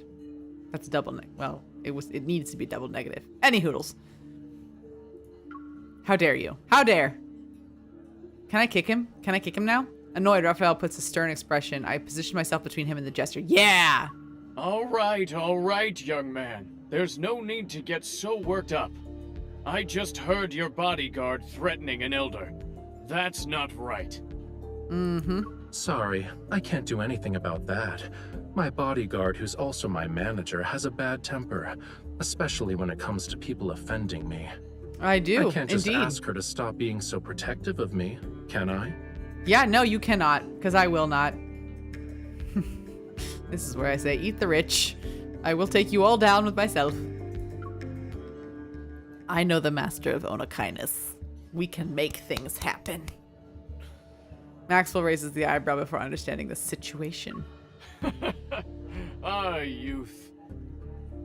Solid answer. For my sake, why don't you all calm down? The night is still young. There's no need to waste it on trivial matters. Mm-hmm. Rafayel scoffs, but he immediately quiets down after I pat his back, then nods to Maxwell. Now that the misunderstanding's been cleared up, I'd be happy to extend this courtesy to you. Let's head back and rest for a bit. Okay. He offers an elbow to me. Yay! I got the arm! I got the arm! I got the arm! Once I place my hand on his arm, he escorts me out of the banquet hall like a performer leaving the stage. Whew! I got the arm. I'm so excited about that. Give me the arm. Oh, day made. I'm happy. That's all I wanted. Rafayel heads to a secluded spot. He slows down, leans towards me, and exhales.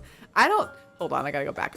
I don't know if anyone really, I don't know if a few other ladies in the chat also feel this way, but when a man is wearing a nice suit and like got all dressed up and fancified, like did his hair, maybe put on a bit of makeup, you know, most times like when they just took care of their face, general glooming, and then but they're wearing a nice crisp suit and they offer you their arm, there is just some giddy joy of getting to hold that and being like, hey, I'm a lady. At least because they look so put together, no one's going to look at you twice. Because you're like, hey. It's, I don't know. It makes me giddy. It's a thing. I'm just instantly happy. I'm like, oh yes, absolutely. I would love to have your arm. Yes, please. Acting is so exhausting. Oh, that's rude. I was very happy with your acting. But thanks to him, no one will question us. It should be smooth sailing for our future operations from here on out. That's good to know. Oh, damn, banner drops tomorrow. I'm sorry. It's a shame the script changed from nephew to illegitimate child. There shouldn't be any problems, right? The old man has countless illegitimate children. No one would bat an eye if word got out. At best, we'll get a few more disdainful looks. That's good. We won't even see someone rolling their eyes with us all wearing these masks. Yeah, it's perfect. Yes, it is. Yeah, see the princess treatment. It feels nice. It's like, having it on. It's like,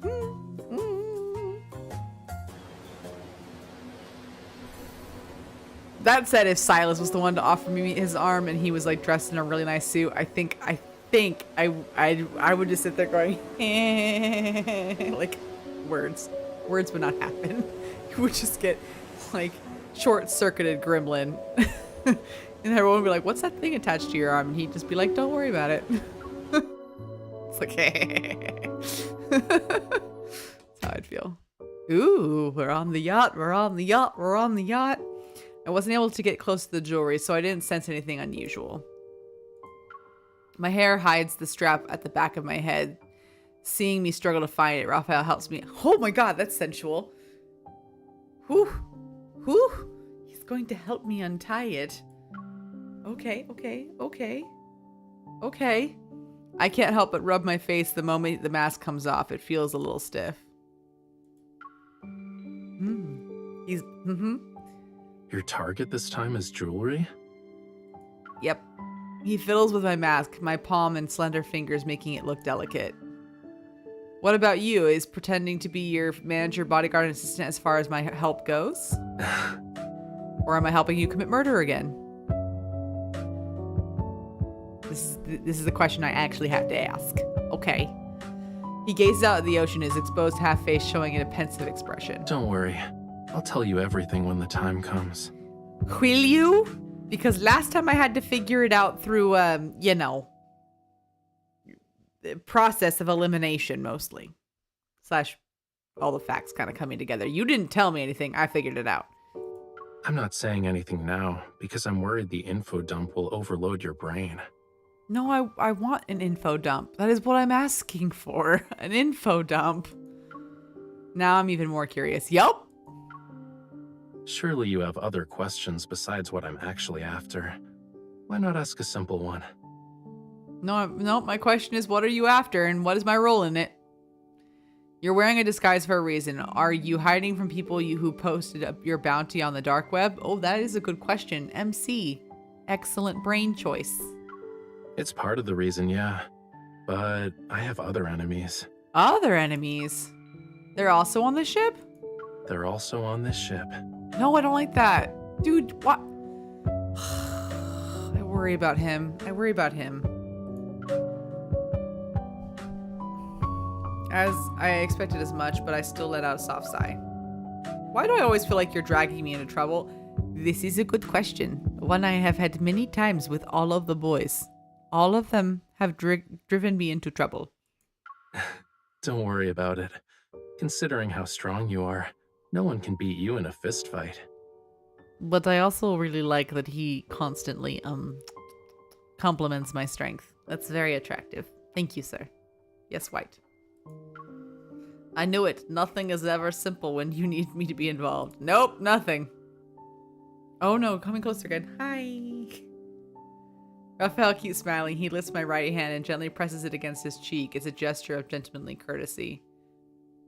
That's like, this is feeling like the Regency era. Like, we have touch. It's like the like Pride and Prejudice, 2006, like the ghosting of the hands. Like they don't touch, and then he anyway, it's that level of like, ooh, okay, hi, yes, hello, intimacy. I guess I should apologize, huh? But I have a feeling that's not what you want right now. Nope, I want information. His mask has more decorations than mine. Its rough, uneven texture creates an illusion of warmth as it is caressed. My fingers trace the edge of the mask and descend to his jawline. I almost touch his skin. Ooh, this is getting sensual. Can you guess what I want? A mission that won't let the night go to waste? Guys, this is getting sensual. This is innuendo central. What mission? What mission are we talking about now? What one is that? No, why is it pointing down? What do you... What does it want me to do? My brain is going to very bad places. My hand lands on Raphael's wrist and I pull him towards me. Oh, that's better. I was thinking I was going to wind up, on a chair or on a floor in front of a chair. Anyway, moving on. Correct. I'll wait until the dead of night to pull off a grand heist. Want to be my partner in crime? No, that's not what I was saying. Let's do, but that's probably the more astute thing to do, I guess. I guess we can. The mask's frozen smile is brimming with the vitality of Rafayel has infused into it. It almost comes to life as its wearer's gazes me. The sea at night is the perfect stage for a magnificent performance. I'm honored I get to share it with you. Oh, he's honored. He's honored he gets to help. That's exciting. Cruise ship, 3rd floor, 9:15 p.m. Are we on a cruise ship or a yacht? They are, in fact, different. While the guards change shifts, the corridor is empty. It's a perfect time to start our mission. I already know the yacht's map by heart. I carefully pushed open the door and bring Rafayel with me. He's an assassin. He can do this. He's fine. Take the left at 3594. Hold on, I'm not reading that. Go up the stairs and then take another left before walking to 4136. Go through the side door and across the terrace. That's how we'll reach the security room. Are you sure we won't get caught by the patrolling guards? You know we won't. Because you're there. Of course, don't forget, I'm not doing this by myself. I adjust my earring, or rather, it's a small communication device disguised as an earring. The guards' schedule, patrol routes, and the vault passcodes are all in it. Your association is truly a gathering of hidden talents. Isn't it? We are just a bunch of very talented human beings. Hurry up, the passcode changes every 10 minutes. It'll be tough if we miss our chance. It will be tough if you miss your chance. We arrive at a terrace on the 4th floor smoothly, and it's not long until the vault's location appears within my line of sight. Dun dun dun dun dun dun. I doubt it's in the vault, though. It's not that easy. The guards are on patrol. We have to distract them. Ooh, fire. He's gonna use easy. fire. We just need an encore. Ooh, you gonna set something on fire? A small flame flickers with his fingertips. I nod. Set a fire. That is very distracting. You're so good at this. How many people have you scared with that trick? Who asked me to be her partner in crime? Me, because I know you're an assassin and I know you can do it. You can handle it. Me, yes. The communication device's beeps. The passcode has been successfully deciphered. I gesture to Rafayel. He nods and a tiny flame materializes. Why are you trying? You're a good man, Maxwell. Spending a fortune just to make your wife smile. My small gift pales in comparison to your company's wealth and power. Oh, no. Maxwell's coming. Why is Maxwell here? That's a good question. Why is he here? The sound of laughter gets closer. Rafayel opens the hatch in the corner of the floor and pulls me down. See, he's an assassin. He's got this. The door silently closes and our surroundings darken. Ooh, we're like in the dark, tangled together. Ooh! This is getting juicy, but also, oh no, we're in the dark. I can handle this. I can handle this. Fine. It's fine. It's fine. We're both grown adults. Oh, yep, we're in the dark. The space below. I can't do this. The space below the deck is cramped and small. With the faint light from the automatic emergency light, I can barely make out the piles of items. Concerned about any noise that would alert Maxwell and the others, Rafayel and I stay close together and not move. Twice in one stream, we are locked together in a confined space with the boy. What's wrong? Your hand, it's poking me. Is it your hand? Is it your hand or is it something else? Or are you just happy to see me? Ah! Put it away. We're on a mission. Put it away. Oh no, he hesitates more before moving his hand aside and rested on the clutter behind me as he's trying to wrap his arms around my waist. Ooh, waisty waist. Okay, hi. Better. Yes. Against the hazy light, his figure is hard to discern, but the depths of the gaze are in front and center, profound as the ocean itself. I force myself to look away and focus on the commotion above us. Originally wanted to attend, but he couldn't leave. He asked us to send you and your wife his regards. Who is this, and why is he sus? You're too kind. Can these people, like, talk about their everyday lives somewhere else? Is No. the passcode about to change? Yes. It's okay. We still have at least 7 or 8 minutes. Let's wait. But aren't you uncomfortable? Are you? Are you? Are you? I don't know how to handle this. Of course I am, I say in my heart. Curled up in front of Rafayel, I can't stretch my limbs. They're starting to feel numb. To make matters worse, a strand of hair falls across my face. It's almost in my eyes. I try to blow it away, but it doesn't do anything. Raphael's bangs slightly sway instead. Let me help. Oh,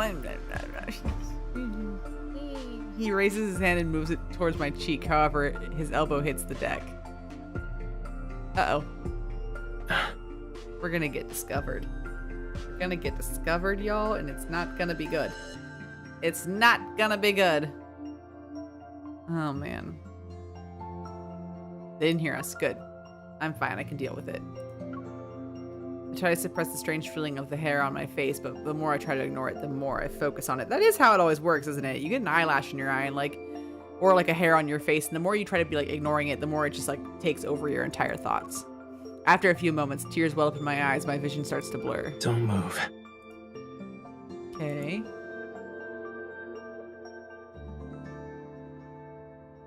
He's so close. He's helping. He lowers his head. Suddenly, I can see him in much greater detail. He's so close that his eyelashes almost brush against my cheek. Oh my, that is very close. Accompanied by a faint warmth of his breath, his nose touches the area between my eyebrows.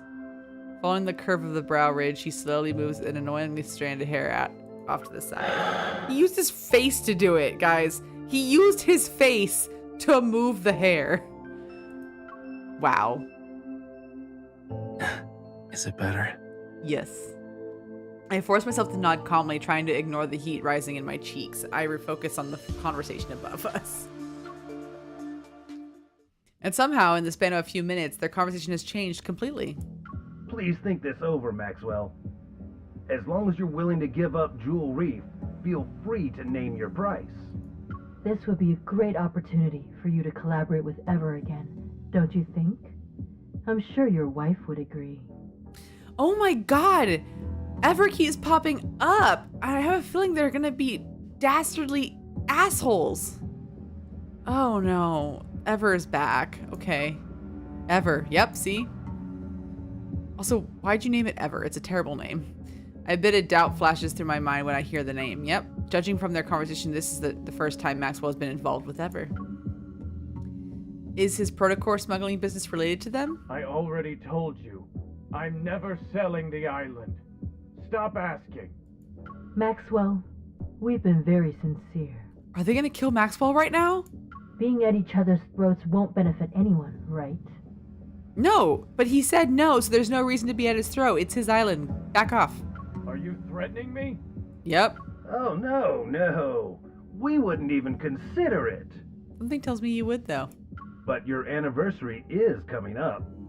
It'd be a shame if something went awry to ruin the event. That's a threat! Maxwell sounds even more displeased. The three argue a bit before parting ways on bad terms. I sigh when the sound of footsteps fades away. I reach out to open the hatch door.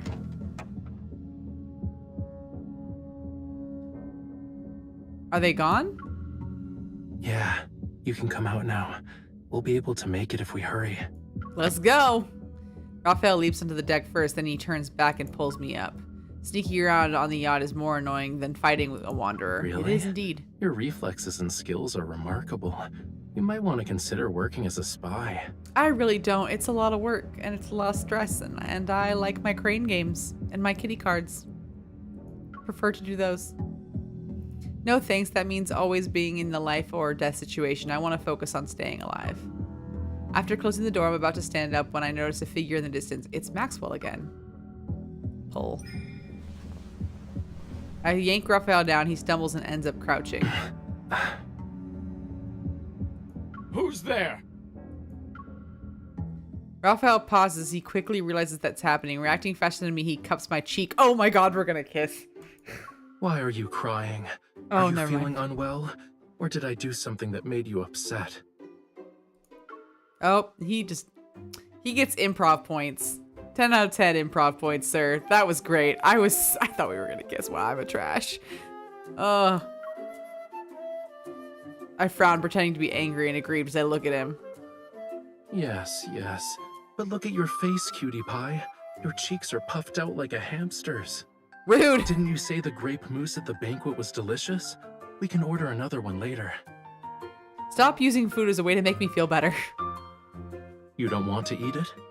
No, I do. I knew it. This performance successfully makes Maxwell stop in his tracks. He squints and scrutinizes the two of us. Are you? Maxwell?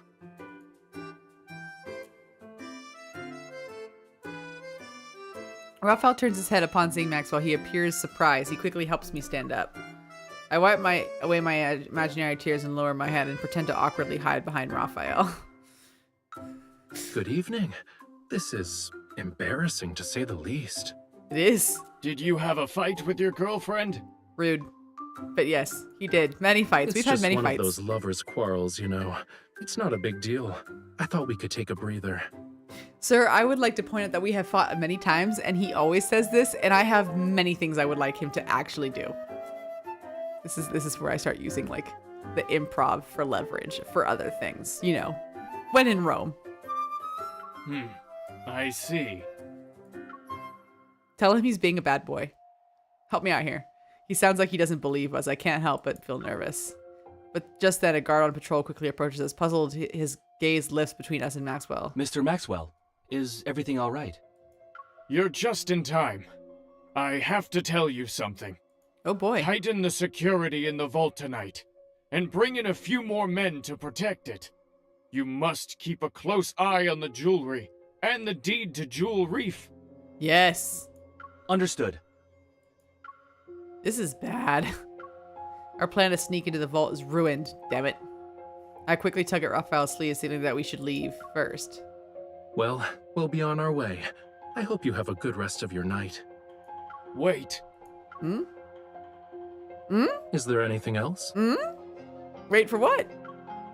Raphael pauses in the blink of an eye. He smiles and turns to Maxwell, who walks up to us. Stay away from the 4th floor if you want to get your mind off things. Get our That's a weird way to put it. Stay off the 4th floor if you want to get your mind off things. That's a weird way to put it. That makes it sound like it's one of those coral thingy or the other things that was like made what's his butt go mad. That doesn't sound good. Is he warning us? As I quickly run through the 100 possibilities, Maxwell raises his hand and points upward. Go to the bar or cafe on the 5th floor. There aren't a lot of people, and the atmosphere is better. Oh, okay. Guess he's just trying to help.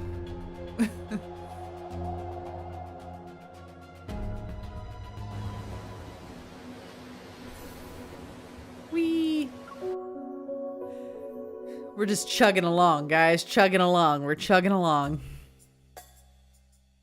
We would have already gotten into the jewelry if it weren't for those 2 island buyers. Damn it. Missing this opportunity to appear before us, we return to our room, and even though I'm upset, I have a new suspicion. There must be something Ever wants on that island, otherwise they wouldn't be so focused on it. Who knows? Maybe they have too much money to spend. I doubt that's it, but thank you, honey. Raphael removes his mask and sets it aside. He rubs his wrists.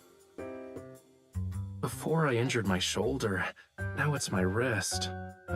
It seems like my hands have to get tortured somehow whenever we're together. Hey! Rude. I take very good care of you. Of course I am. Look. Look where? I hold his wrist. Several minutes pass before I find a faint mark from a fingernail. Oh, it's a serious injury, all right.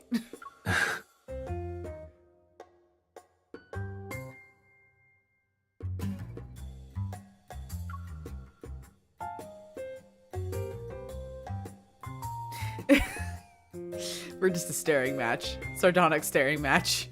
Raphael unbuttons his cuffs, loosens his collar, and sinks into the chair. He eases himself into a comfortable position. Okay, make yourself at home. I guess he does own his room. Are you still thinking about the jewelry thing? Yes, it's my mission. It's why I'm here. Yeah, I won't be able to catch Maxwell if I can't get close to it. Honestly, I think this guy isn't as suspicious as you make him out to be. He wears his heart on his sleeve, you know. He's wealthy and hopelessly in love. You would know that. I doubt it. Since you decided to approach him, he must be more than just rich, romantic fool. He's a simple-minded, generous, wealthy guy I want to work with at some point. Is there a problem? That's making you more sus, sir. Because you're here and the island buyers are here. And if Ever is here and then you're also here, I don't know, are you an Ever member? That would suck. If I find out he's a part of Ever, I'm going to cry and jump ship. What excuse might fools others, but not me. I think Maxwell is far from innocent. This is true. Since this involves the association's secrets, I can't say much. I'm forced to beat around the bush. The protocore smuggling he's doing isn't a simple business venture. Is that so? I am enjoying it so far. However, this is giving me a lot more questions than answers. Why is Rafayel here? Like, why is he really here? I want to know the answers. And I'm a little worried he may be involved with Ever, and I don't like that. I don't want Merboy to be involved with Ever. That's Danger Moose. So I'm feeling a little worried about him. But I don't know. I'm making assumptions because he won't tell me anything, and he's being cryptic. Is that so? Why would someone be looking for us at this time? Did we get us? Yeah. Relax. You're practically wearing "I'm not innocent" on your face right now. I can't help it. I have a Even glass if they face. have ill intentions, do you really think the two of us can't handle it? I mean, we can, but I'm not. You always make me doubt you, and I don't like that. You're right. I should just trust you blindly, but I don't know why I can't. Raphael opens the door, but before I can see who it is, he turns around holding a tray. Grape mousse? He actually ordered the grape mousse? That was an act! Are you kidding me? Aren't you hungry after working for a whole night? Yeah, but I don't want to eat grape mousse. I hate grape flavored things, by the way. Blech. Like, not that. Pick another thing. The lighting on the small terrace outside the room is gentle. With the refreshing sea breeze, we have a nice dining spot. Let's go for a swim. I want to see your mer tail again. However, It's okay if you don't want to eat moose, but don't be a meanie to it. a meanie to it? What would I do? I realize the dessert is a mess because I poked it so many times. Oh. I'm playing with my food. Got it. I'll eat it. I devour a spoonful of mousse, but it's not long before I'm thinking of the jewelry again. It'll probably be in his wife's hands once the ship docks tomorrow. At that point, approaching it will be almost impossible. Do I have to talk to his wife? I'm not good at lying. I see you're genuinely hungry. Am I? He scoops the grapes off of his dessert and gives them to me. If you can't come up with anything, stop thinking about it for now. Where there's a will, there's a way. Maybe we'll get our chance once we reach the island. Shouldn't those two Ever people be a bigger problem than Maxwell? They are, and I'm glad you recognize that, but also... Stop being adorable! Their obsession with buying the island is a little weird, but you can't blame them. If you compare Ever to Maxwell, then that protocore smuggling stuff isn't something to be concerned about.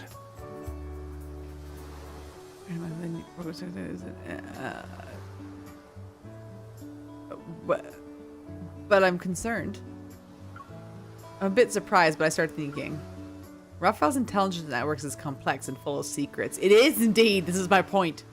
If he's saying this, then he probably knows something. You do have a point. I'll keep an eye on them. Too bad I didn't get to see those two. We should try and follow them in case. Oh, he's coming closer again. Hi. Hello. Okay, it's time to stop using your brain. What do you want me to do? We have a whole night to do this, to think about this. Raphael waves his hand in front of me. His expression becomes stern. I told you that so your mind can take a break. It wasn't so you could throw yourself into another problem. I have anxiety. My brain is always a problem. But, like a magician, he pulls out something to feed me. I bite down and a candy sweetness floods my mouth. Right now, you're only allowed to think about one thing. One thing. Which is replenishing your energy before going to bed. He's taking care of me. Oh, no, that's so sweet. Oh, I love that. That's cute.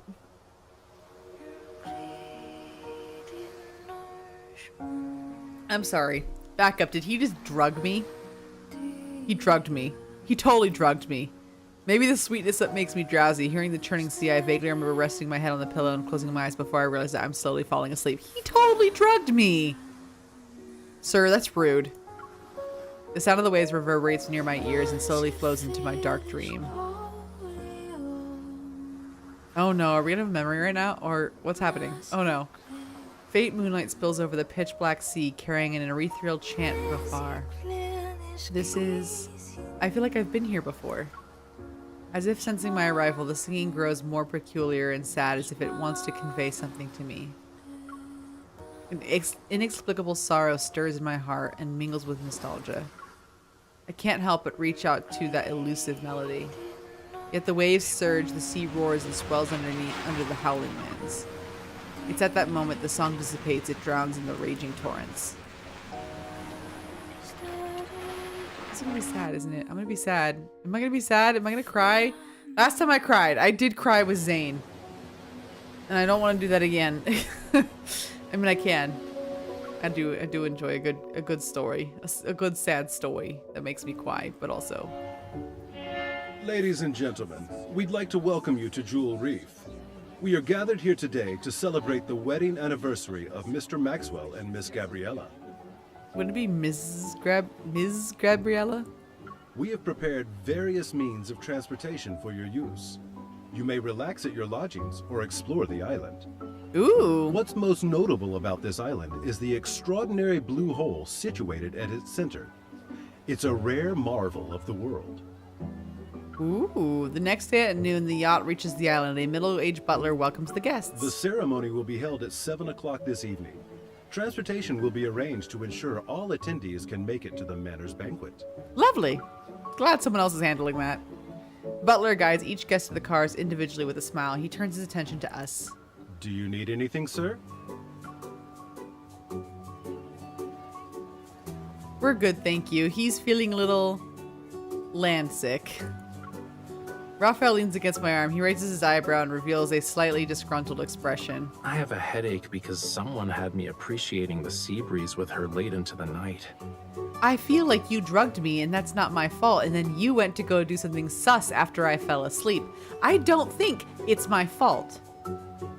But anyway, because we're here, it's normal for sea creatures to have allergies on land. I understand. Snarky, snark, snark. Maybe you should stop trying to understand. Don't like it when I do.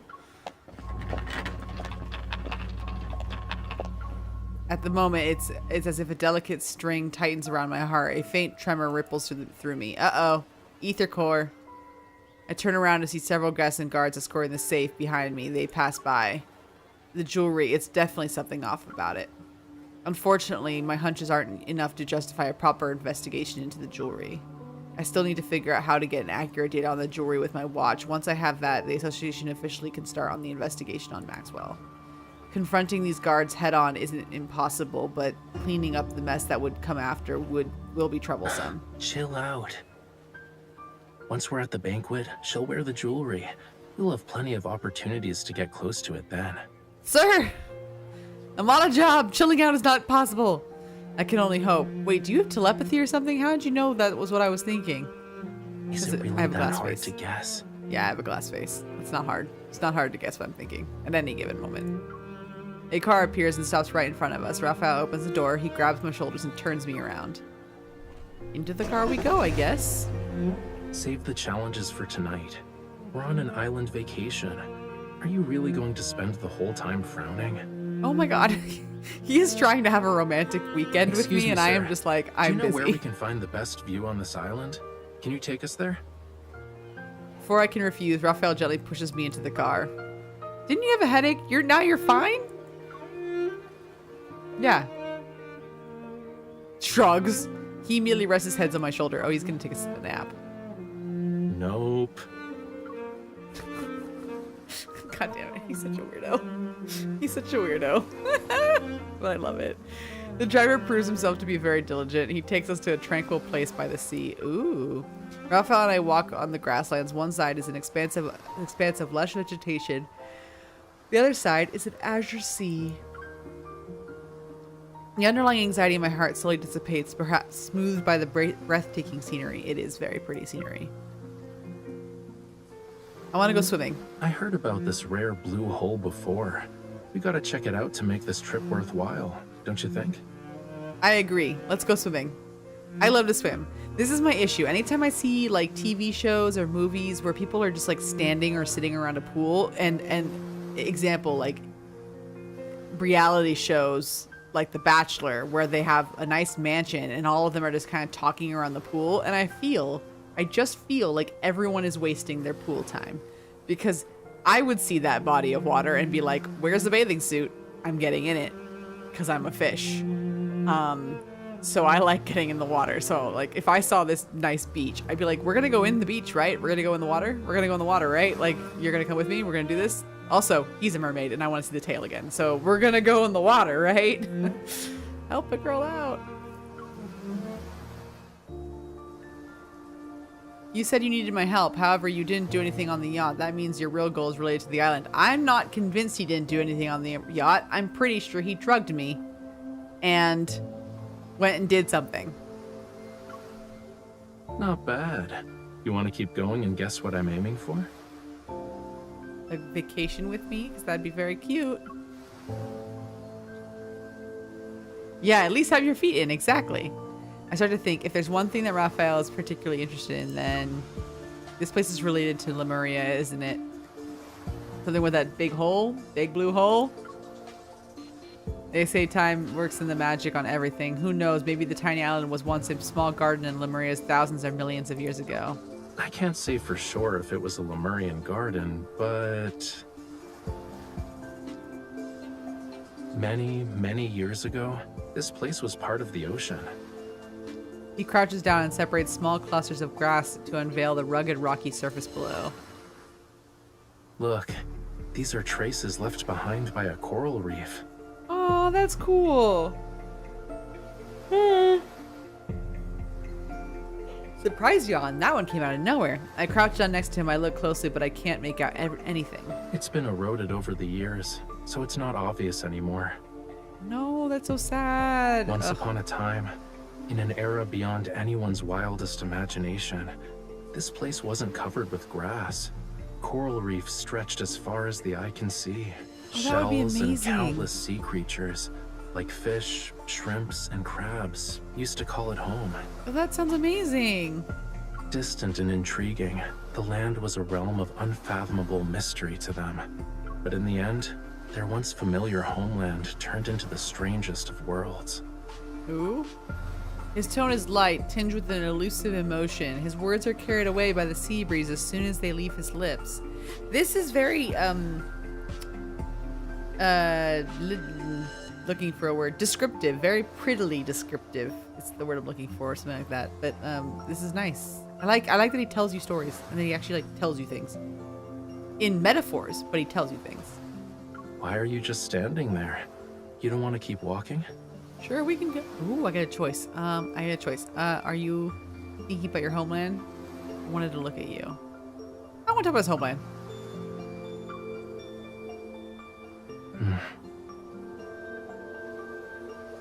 If I say yes, will you do something to make me feel better?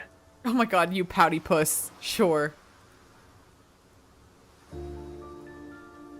Head pat. Yay! Where's the camera?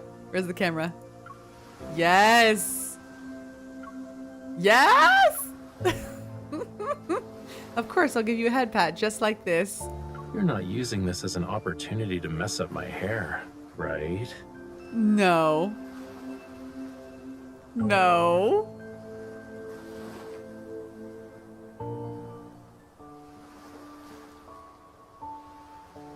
We walk along the coast. An afternoon sunlit dims and the sea breeze becomes slightly cooler. We spent the whole day walking on the beach. How nice. With every step we take, the terrain gradually ascends. Out of the corner of my eye, the docks we arrived at earlier has turned into a distant white speck. Looking down, I notice the rocky tidal flat where a small boat is beached by the shore. Is that supposed to be a decoration? Judging by its structure, it looks like an antique from a few centuries back. But it's in good condition. The main sail and jib are intact, and the hull looks fine. Once it hits the water, it'll be gliding through the waves. At the very least, it's more reliable than the boat we took to Hat Island. Yeah, the boat we took to Hat Island was a rowboat and was not gonna do it. Raphael clears his throat and looks away. He pretends to be nonchalant about it. Smiling, I meet his gaze. I can tease too. Speaking of which, don't you think we have quite a strong connection with boats and islands and all that? Hey. The last time we were on an island, we basically got shipwrecked and ran into some wanderers. Who knows what sort of surprises are waiting for us? I guess there's a lack of faith, huh? More like faith in the fact that something will happen. That is the faith I have. It's only natural given our past experiences. Take this moment, for example. You said you'll show me the blue hole, but we've only seen flowers, plants, and rocks. Whoa, yes, easy give there, me the tail. cutie. Give me the tail. Look, we've arrived. Ooh. Give me the tail. Give me the tail. Different from the coastline earlier, a deep blue sea appears before me. A massive blue hole is nestled beneath the circular cliff. Their sea seems to be ceased flowing, transforming into a mesmerizing blue gem. Peering down from the edge, I can see that I'm looking straight at the deep sea's soulful eye. Ooh, that is a very deep hole then. Watch where you're going. Don't let it lure you in. But I want to go in, and you're gonna help me because you have a tail. Raphael grabs my arm and pulls me back. Well, Maxwell picked a decent venue. This is actually the best spot to view the blue hole. I look into a distance and spot a cluster of mansion-like buildings on the lower land across from us. A few figures can be seen. Waiters are preparing for the banquet. It's beautiful. No wonder Maxwell chose this place for his wedding anniversary. It's not just beautiful. He picks up a small stone and throws it. It lands on the edge of the blue hole before vanishing into the dark blue depths. Oof! The oxygen levels are super low in the blue hole, and light can't even reach it. Barely anything can live there. Okay. The thalassophobia is creeping into my soul right now. I'm like, I don't like... I think coral reefs and the ocean is beautiful. I like swimming in it when I can see the bottom. The minute I cannot see the bottom, thalassophobia. Just like, I'm like, I am anxious. Listen, in life, you already have to deal with things coming from this direction, this direction, this direction, this direction, and sometimes, on occasion, this direction. I don't want to then have to worry about things coming from this direction. And suddenly, when you're in very deep water and can't see the bottom, that's a real problem. So, yeah, that gives me the EBGBs. We can stay at the coral reef part. That's fine. So, over time, all sorts of rumors about it began to emerge. Some say the blue hole is a gateway to another world. Others believe it hides countless treasures. Ooh. People tend to have wild imaginations when it comes to unreachable locations. Including me. There's not any concrete evidence to debunk these rumors. That's An true. unimaginable secret might be hidden in this blue hole. Lemuria! Raphael turns his attention to the blue hole. His clothing billows in the wind, and he looks like a bird ready to take to the skies. It's as if at that any moment, he's about to dive straight into the profound, dark blue abyss. Yes, do. I want to see the tail. I want to see the tail. An inexplicable tremor reverberates from the depths of my heart. Yet I'm not sure if Raphael's words or a distant call from under the sea caused it.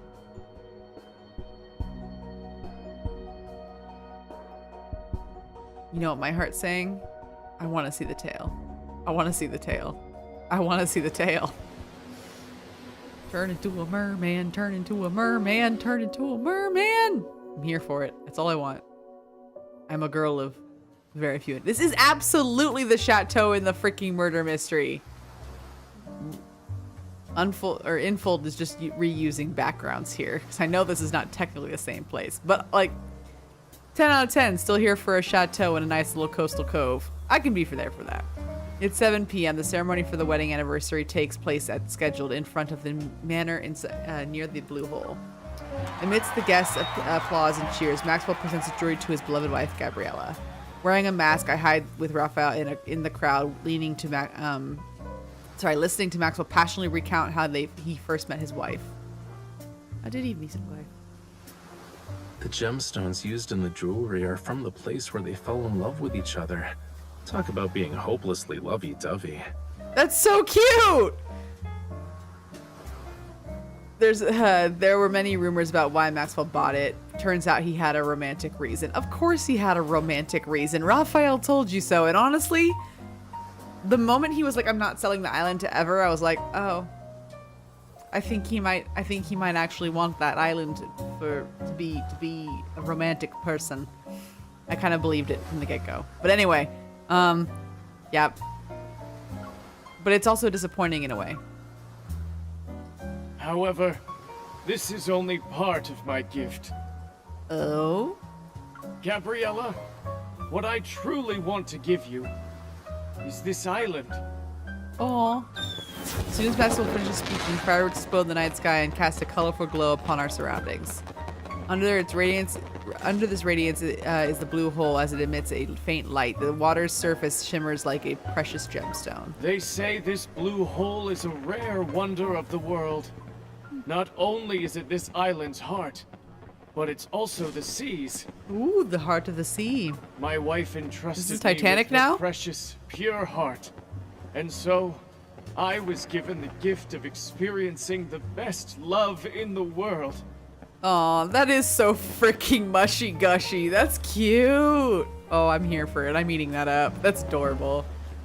I would be blushing. I'd be like, if I was his wife, I'd be like, stop, honey, stop. Stop.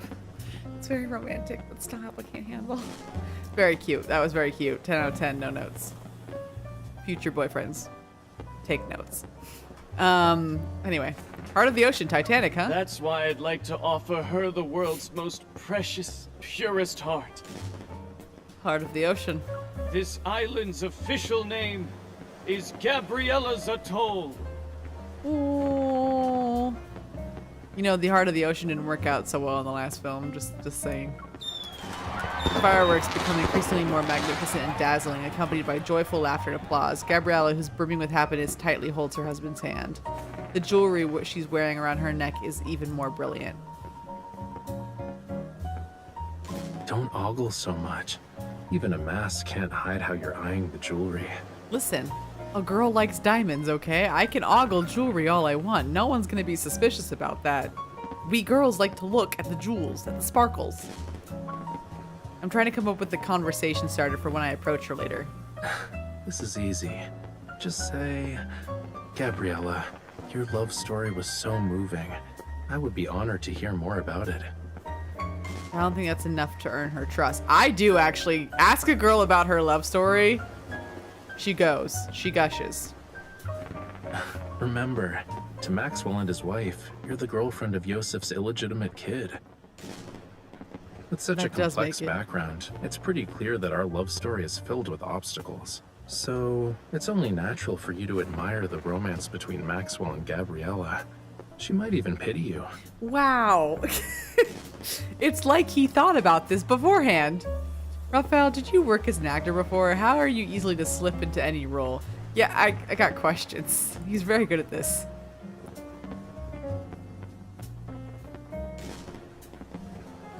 Pat, pat.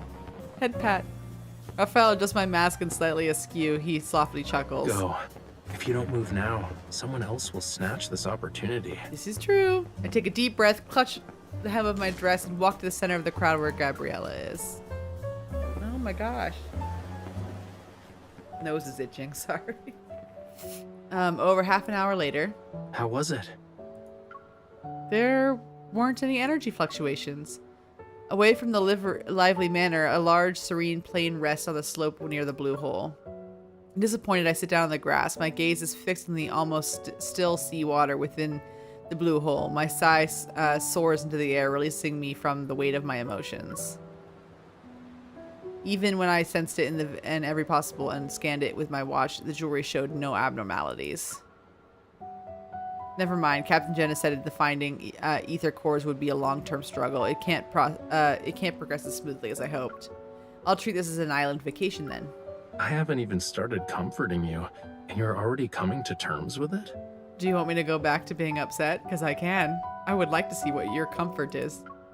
How are you going to do that? I'm willing to listen to your plan. Exactly! MC and I, same page! God, this MC is so much better than Mystic Messengers. Rafayel props up in his chin in his hand. It appears as if he's lost in thought for a moment. I haven't made up my mind yet, you know. but maybe this will cheer you up? What's this? He takes out something from the inside his coat. It's a small bundle of sparklers. Oh no, that is so cute. Take one. I will. Yes. Time to do some sparklers.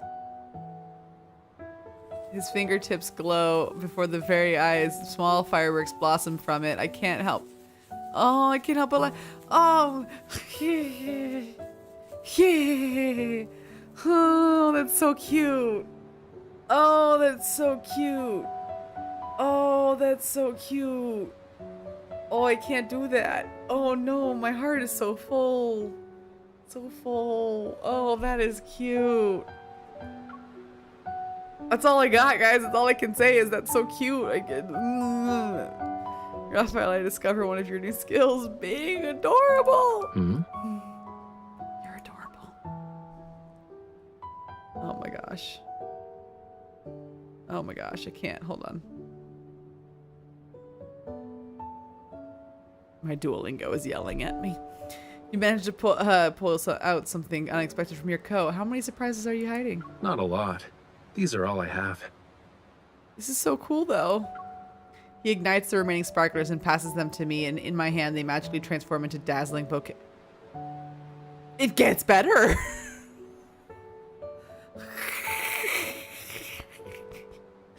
I am not worthy of this level of romance. I am not. This is... My head is a deep, dark trash can, and I am just a gremlin. A little jester gremlin, and you have pulled out all the stops, and I feel like a pretty princess, and I don't know how to handle that because I ain't one. This is too much. This is so sweet. Seemingly attuned to the mood, the sea breeze subsides and allows the sparklers to glow until they flicker out. Then it rises with the tide. This is so sweet. Let's go. It's about time we head back. Shh. Oh. I'm on a date. Don't bother me. We are having a great time. A serious look appears on his face and he turns away. Taking my hand, he swiftly guides me to a nearby rock. We have company. Well, what asshole ruined my date? I'm gonna kick him in the teeth. Seeing my wary expression, I hold my breath and write my question on the rock with my fingers. Maxwell? Question mark. He shakes his head. After a minute or two pass, I hear the voices that are moving towards us. We're ready. It won't be long before things get chaotic. When the time comes, head to Maxwell's private collection room. It's in the southeast corner. Find it while I stay in the manor too. These voices, they're the people from Ever. Yeah, the Ever jerks. Are they scheming something because Maxwell refused to give up the island? On the rock I write, question Ever. Rafayel nods. If only Maxwell sold the island to us. Then we wouldn't have to go through all this trouble. Well, or you could just be like decent human beings, and when he says no, take his answer at face value. Weren't you listening to the higher-ups? The stuff that's hidden on this island is very important. It can't end up with the wrong people. You are the wrong people. You are the wrong people. It can't end up with you. I'm going to hate them, aren't I? I'm going to continue to hate them. What is this stuff exactly? Do you want to share your big secret with me? Oh, he just stepped out and asked the question, didn't he? Who's there? Flame encircled the two. My boy is getting mad. I want to see the flame encircle him. Yes, good. This is my merman. This is my merman. He's an audacious firefish and he has fire powers. This is so exciting. Go for it. Flame encircles the two. Rafayel approaches them slowly, step at a time. I grab my firearm. Are you going to explain yourselves, or would you rather have a thoughtful discussion at the Hunters Association? They clench their teeth and refuse to speak, and just then I'm about to make another inquiry, I sense a powerful surge of metaflux. Rafayel Wanderer is about to appear. My watch sounds the alarm, which coincides with the violent tremors that shake the sea. I hurry towards the blue hole, but Rafayel blocks my way. Before we continue, I need to ask you something. Do you like treasure hunts? I do like treasure hunts. I do. Do I get to see the tail? What's the tail? I do, but how is that related to the Wanderer? Then this adventure won't disappoint you. Recalling the rumors he mentioned in the afternoon at the about the treasure in the blue hole, unease washes over me. You're going to go look for that treasure? Tail! Tail! Tail, tail, tail, tail, tail! Tail! The wind's getting stronger because of the high tide. It's the perfect time for a treasure hunt. Let's go. Tail! He holds me in his arms and rushes to the shore. The waves intensify and slowly engulf everything I can see. Do they engulf the ever people? Because you just kind of let them go. But I digress. I'm more interested in seeing a tail. Meanwhile, a terrifying behemoth reveals itself in the center of the blue hole. Well, neat. It's time for a fight. Why are you nerfing? Y'all, why is the game nerfing me? I have so many at 50. That's nerfed. Rude. This is rude. I'm calling rude. Brr, brr, brr, brr, brr, brr.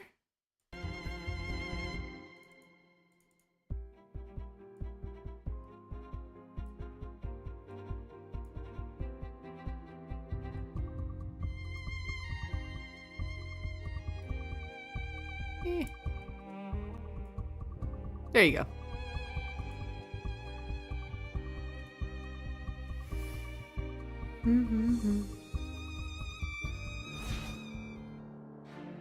Ready for this siren song? I am This at teamwork all thing's going times. We're the best. Did you spot its weakness? I'm so sad we have to I kill the need little you. dragons. They're very That's cute. your wish. Ouch! My hand. Eat this. Where are we? What is this just a room? I prelude. want to know what this room is. I want to know what all the Almost over. battlefields are Don't because let they it have get like away. different battlefields you can go into. And I'm like, I kind of want to know what they are. No, I like a dragon. Look how cute he is. Foul wings. Oh, he's It's so just This teamwork cute. thing is going great. He's so best. cute. I need you. Oh, I hate when we That's have your to. wish. This is why I don't play Monster Hunter. A, because I'm really bad at games usually, but nothing. B, the dragons are freaking adorable, and I'm like, I holding don't on? want to kill it. I just want to own it. Back I up. want it to like, I Let's want it to see be like what triggers Pokemon, where it becomes my pet. Me having a bunch of level 80s in the news story, and they This force me to use teamwork level thing is 30s. going I great. feel you on that. You were I'm too not to close level me. 80 on any of the cards yet, but I have a lot of level 50s, and I think I have one This is level just a 60, prelude. and I've got a lot. I think I'm wanna working on say getting like everyone up to like a recovered certain amount of level 50 How cards, and then we'll tiresome. get to some level. But no, No. Now. Back up.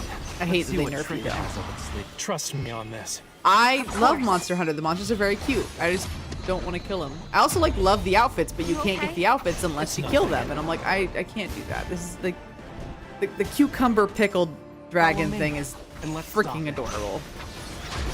I This like dragons a teamwork lot. thing This is is no going great. problem. Phew. Good thing you had Dragon! me here. Look at My him. He's turn. such a cute little dragon. Careful. Don't rush in. Is there a part of this game where I get to like, you know, have the Why are dragon you as a getting pet? closer to it? Like, Come back can I here. Pokeball the dragon? Look how cute he is. His little arm. Look, he Keep your smiles. distance from it. This teamwork thing is going great. We're the best. I think, and I'm calling it now with my three fingers, push yourself calling too it now Nice. that I may or We may make a not great team. like. Well done, partner. I think the mythical creatures part is the thing I like. So, ooh, no less than 50. It didn't do so well there. Whoops. But I think like that's one of the biggest draws to Raphael, outside of that he's an adorable human being. He's not even a human being. It's because he's not a human being. He's adorable because he's a merman, and I love that about him. Wow, when did this get so big? Hold on. We're gonna fix that. There we go. Trap. Fixed. Okay, 10. We're almost done. We're almost done. 2 more chapters. Yay. Tail, tail, tail, tail. I'm gonna chant this forever. I have nothing to say. The mask is ominous enough, don't worry. Listen, I like the mythical creatures apparently. I didn't ever think about myself being like a monster lover, but mermaids aren't monsters. They're beautiful. They're gonna drown me, but they're beautiful. In the depths of the dark blue sea, a light sporadically flashes. Struggling to keep my eyes open, I can't find my way. I think we fell straight into the blue hole. I'll swim towards the light and see where it leads. Don't swim. Stop. Now turn your head. Tail, tail, tail, tail. He's talking to me, but telepathy under the water. We're swimming together. Ah, I love our dates. I do as he says. However, trying to turn while underwater is surprisingly difficult. A familiar warmth suddenly cradles the back of my head. Strands of hair gracefully drift into my view, and they're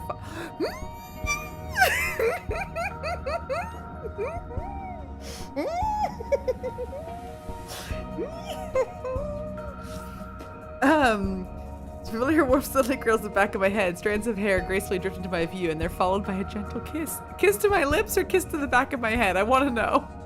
Where is the kiss? I need details. I'll throw a sprinkle of spoilers. Someone else is as well besides Rafayel. Ooh, someone else is not human? I kind of think Caleb is going to be the non-human. I think he's going to be a cyborg. I got an inkling that he's going to be cyborgy. That's my guess. And then they did say that Xavier is like an alien. Xavier's an alien. He is 100% an alien. He's a humanoid alien, but he's an alien. Try what? My steady breathing is accompanied by a faint fragrance of fresh sea salt. It permeates my entire being. I'm taken aback. Oh, I can. He kissed me on the lips, and I can breathe seawater because I got kissed by a mer person. The myth is real. Oh my god, this is like dreams. Okay, I'm calm. I'm calm. I'm calm. Whoo. Winter Soldier. Yes, he is Winter Soldier. I'm getting that vibe. My steady breathing is accompanied by the faint fragrance of fresh sea salt. It permeates my entire being. I'm taken aback. I can breathe. I'm not choking on. He kissed me so I can breathe underwater. Guys! This is so exciting. Oh my god, I got kissed by a mermaid. I got chosen. Chosen! Tail, tail, tail. Do you also want to see if your tears can turn into pearls? Yes! Raphael carefully runs his fingers along the area around my eyes. It instantly conjures up a thumb-sized flammula like a magician pulling a rabbit out of a hat. My god, I love this man. I was trying to keep it in, but oh my god, I'm so massively blown away right now. I'm like, whoo, flutters. Oh my god, whoo. The tide is rising. Come on, let's find my treasure. Sure, I'm going on a treasure hunt with the mermaid. Yay! Dreams do come true. The little fish effectively rubs its belly against Raphael's fingertips. Like with the flick of its tail, it swims towards the depths of the blue hole as if it were our guide. Oh, I love this. This is exciting. Is there really a hidden Lemurian treasure at the bottom? Only the undercurrent beneath the high tide and the tiniest fish know its location. A playful poke from the flammula swimming next to me. Unafraid, it swims closer and nuzzles my cheek. Oh my god, the fish are nuzzling me! Why is the flammula sillier than the one outside? It doesn't even have the sense of caution. It's not the fish's fault. It only dares to come close because you have a familiar scent. I have a familiar scent. I have a familiar scent. Are you talking about when you kissed me? It's not just because of that. Oh my god, he kissed me, guys. Look, can we back up? He kissed me. I got a mermaid kiss. I'm so excited. Okay, we're calm. We're calm. We're calm. We're calm. We're calm. We're calm. Obviously not just because of that. I don't know. It should be just because of that. I'm very excited about that. Can we talk about that? Are we going to talk about that after this? As we head deeper into the blue hole, the undercurrents become more and more intricate. The light has disappeared. In Raphael's palm, a small flame materializes. It casts a gentle glow while fish playfully swim around it. I have a question. The further, not to bring up very depressing world events, but as we know from a news story, was it 2 summers ago or last summer? No, it was 2 summers ago, that the further you go in the ocean, the higher the pressure gets. And I don't think I have the human bone density to survive that. So how deep is this hole? Because I can only go so far before I'm getting crushed by the weight of the ocean. Literally. We're close to the entrance. Entrance? A force surges through the water. My heart beats quicken. I soon find myself tightly gripping Raphael's hand. Are you scared? A little bit. I don't want to get crushed by ocean pressure. I shake my head. I try to peer into the depths of the darkness with the help of Raphael's firelight. However, I can't find the source of that mysterious force. Good news. Our target is probably in the same place. And the bad news? That my target's probably going to eat us. My diving knowledge is limited. The deeper we go, the stronger the undercurrent gets. How deep do we need to be? After we follow the surging tide and pass through a crevice, we'll reach a hidden fjord. The hidden fjord. Okay, fjords underwater. Got The it. undercurrent in the crevice will be even more chaotic. Make sure to hold on to me tightly when the time comes. Tail, tail, tail. I want to see the tail. I'm not... The kiss was good. The kiss was great, but I want to see the tail. Suddenly, the undercurrent becomes stronger. It propels me forward wildly. I'm just gonna... Yeah, we're just gonna hold on to you, and you want to get some fins. That'd be helpful. Oh my god, it's so pretty down here. Look at the coral. When we come to a stop, we find ourselves in the deeper part of the sea. In serene darkness, a gentle light emanates below. It grows brighter only to dim, it reminiscent of an aging heart's unhurried rhythm. This is the island's cornerstone. It once bore the weight of Lemuria's past and future. Oh, it is your island home. We slowly descend to the source of light. Eventually, soft yet firm ground touches my feet. The flammula approaches Raphael's flame. It vanishes at his feet, and the fire disappears. The faint light fades only to a flare up again. Oh my god, we're under the ocean and we're having a mermaid dream. Oh my god, this is so good. It's part of Lemuria's long-lost Tome of the Sea God. Tome of the Sea God? Tome of the Sea God? This is so sweet. Okay, tell me more. Under the tender radiance, the crimson seaweed on the seabed comes to life. They resemble a field of fire.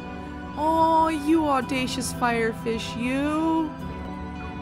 Oh, we stand on a massive thick stone slab. The engravings on its surface are the light source.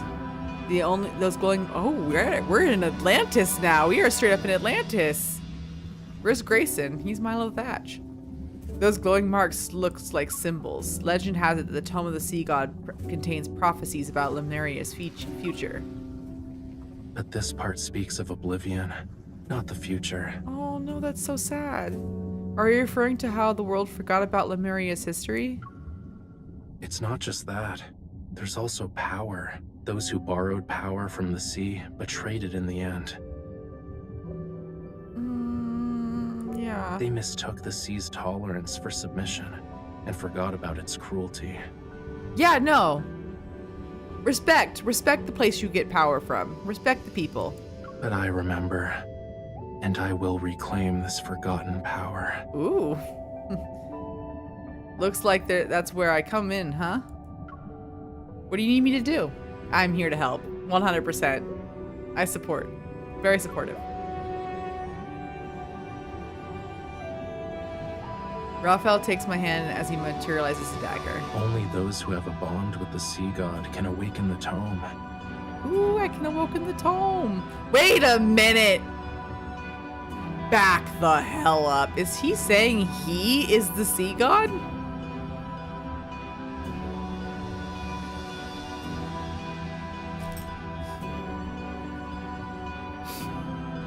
That's overwhelming. It's a little overwhelming. I don't know if I can do that. I don't know if I can.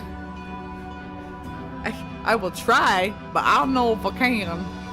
Oh, okay. I wake up. Oh my god. Are you like the...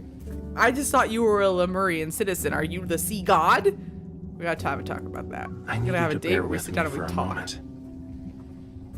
I will bear with you for many moments. The dagger grazes my fingertip. A drop of my blood is quickly sealed in the tiny bubble that falls onto the vibrant red seaweed. The distant roar of a tsunami echoes. Ooh. In my mind, accompanied by immersive glowing symbols swirling and materializing, they pierce my body and ascend. Oh. Fragmented images that are bathed in golden glow and a childlike voice break through the haze. They flood my mind. You awakened me. Okay, so he's not the god. Okay, we're okay. And welcome to what? Whose memory is this? Hey, Are you listening? Maybe he is. Maybe I'm just having a memory. I'm confused. What's going on? Oh, it's a I'm memory, not so he is. stranded. It's the waves. They're just too strong. Where I come from, if you say you like someone's scales, that means you like them. And boy, howdy, do I like your scales! I love your scales. It's not a like, it's love. I love your scales. Oh my god. I'm blushing. Hi. You humans are bold. We've only known each other for a day, and you're already thinking about our next meeting. He's calling me bold. You're the audacious firefish. Listen. Remember, we'll see each other again at this spot next year. Next year? I don't want to wait a year. This bond means you'll definitely come back to me. I'll always wait for you. Something tells me I didn't make it back next year. Something tells me I did not make it back. This is very upsetting. Then I too. Nope, didn't, did I? And that's why he said I forgot him. Oh, that is upsetty spaghetti for me. Oh, that's upsetting. The waves sweep away the fragmented memories. A cold breeze tinges the scent of seaweed crosses my face, and I struggle to open my eyes. Oh no. It's very beautiful though. This is very pretty. Rafayel.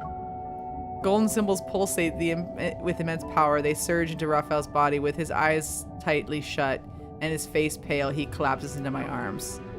Hey, Raphael! No. You are not dying here, buddy. The Flumula swim past me, its tail leaving behind a trail of bubbles. My gaze follows it to the crevice found on the fjord's cliff.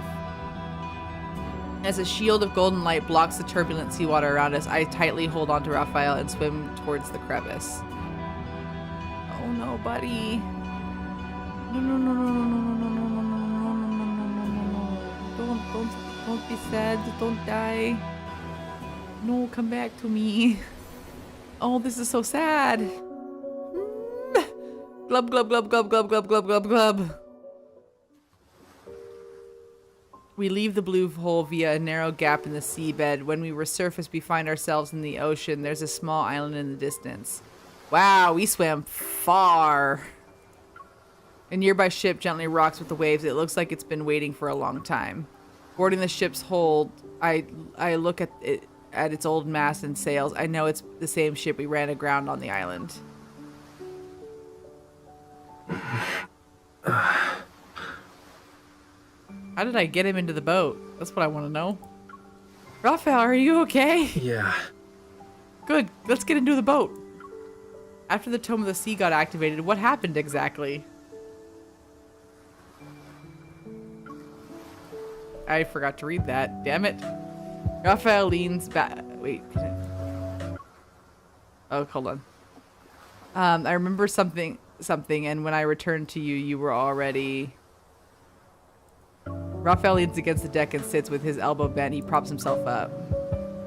I said I'll give you an answer. Okay, don't need to be grumpy. I helped you out. Give me like a minute to... What? Now he's grumpy. Okay.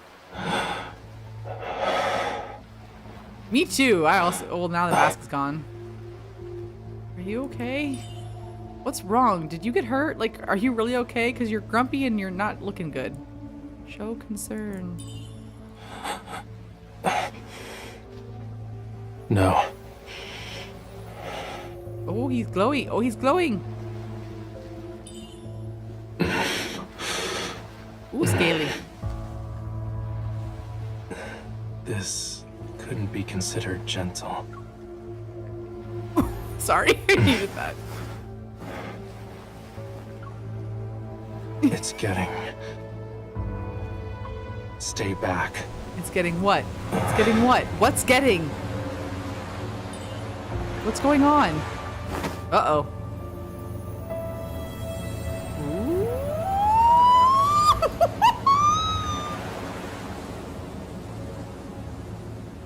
Oh no, I'm really attracted to you. Are you sure you don't want to go back to the, you know, the bed and relax a little? Oh my god, this is... Oh, okay. Raphael? Oh my god. Oh, he's getting domineering. Struggle. No, I don't want to struggle. I'm just staring. I am just staring. Look at that face. Ooh. Okay. Oh! Oh! No, we just discussed this. You're a bottom. A follower, or just a lowly sacrifice? He's gonna eat me. He's gonna eat me, and that is... You don't recognize me anymore? Oh, I don't want to sail. Never. It's too late. Ooh, fishy ears! Oh! Oh! Things are happening. Oh, no, no, no. We're getting a photo of that. Ooh. Death. When the storm surges from the deep sea. No, no, no, no, no, no, no. I helped you. No, no, no, no, no, no, no, no. I do like that they keep pausing and letting me take pictures. Raphael, snap out of it. Awakens. You are the sea god. I have no need. Okay, but I'm not a traitor. We discussed this.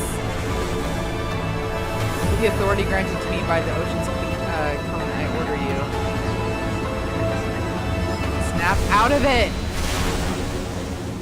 Sea god time. Woo! Sea god is domineering. Is Raphael secretly a switch too? He is so attractive when he's like that. Oh my gosh. Hello.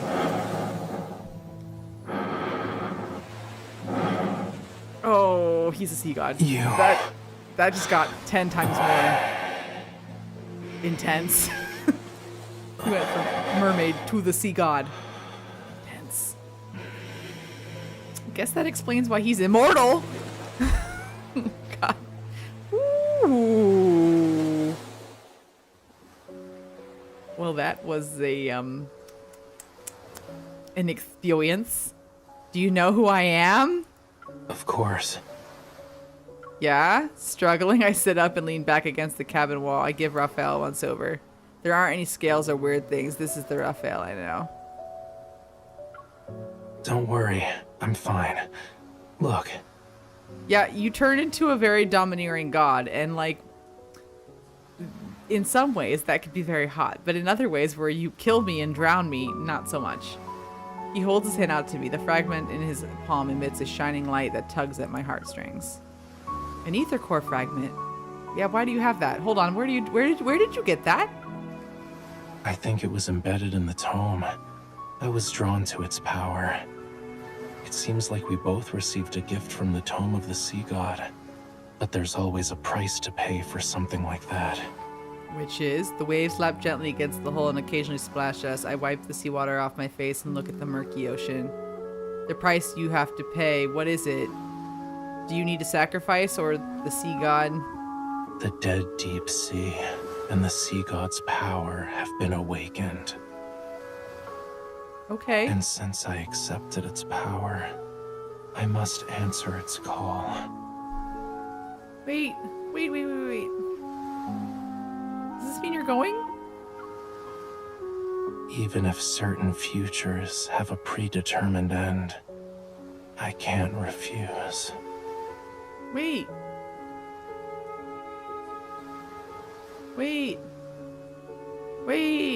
No. No. Where? The ocean pushes the old ship. Exhausted, Raphael rests in my arms and closes his eyes. You're not leaving me, are you? I look down at him. My heavy heart is drenched as if the wind and rain work tirelessly to drown it. Does that apply to your future as well? Quiet. The sails rustle and we're carried deeper into the darkness. The boundless ocean is extraordinarily quiet tonight.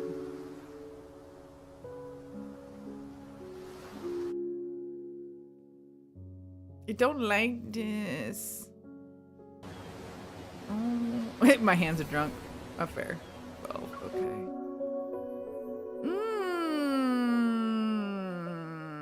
Sad panda. After returning from the Jewel Reef, I submit the unknown protocore fragment to the association. While waiting for analysis result, I receive an unexpected call from a special operations team about the new discovery. I sent a package? Yes, you're the sender, and the mailing address says Jewel Reef. Inside it was a small device that was soaked in seawater. Oops. The photo I get revealed a drenched palm-sized metal disc. After analyzing the trace elements in the seawater it contained, we saw that they were a perfect match with the ones found in Jewel Reef's blue hole. Oh. And upon further examination, we noticed there was a radio frequency chip capable of attuning to metaflux fluctuations. Whoops. It can forcefully induce energy fluctuations. I have a feeling the incident from that day wasn't a coincidence. The technology behind this is highly intricate, and currently, only ever, the leading authority in protocore energy technology has managed to achieve it. Oh boy. There's Ever again. Yep. However, it still has some limitations. For example, it can't be remotely activated, so... The person who activated it must have been at the banquet. While I can acquire the guest list through the association's intelligence networks, I still choose to visit White Sand Bay. He's the only one who could send this item that was salvaged from the sea. He even used my name when handing it over to the association. Yeah. How are we doing, fishy boyfriend? You're not leaving me, right? Now I'm freaking worried he's gonna leave me. For the entire morning, dark clouds cover the sky, heavy and gray. They almost touch the waves' crest as I look at them from the large window. The sound of pencil against paper faintly resounds. The house's owner treats the news as nothing more than background music. Many guests have gone missing from the island. Their current whereabouts remain unknown. The venue of the banquet, Jewel Reef, has been sealed off. There will be a further investigation into the... The news report doesn't have any notable details. I walk over to Rafayel and lean down to look at his sketch. The intricate lines outline fish and clusters of coral. The shadow lurking in the cave depths appears to be harboring secrets. I stare at the shadow as if compelled by an unseen force. I murmur to myself, "They're in the blue hole."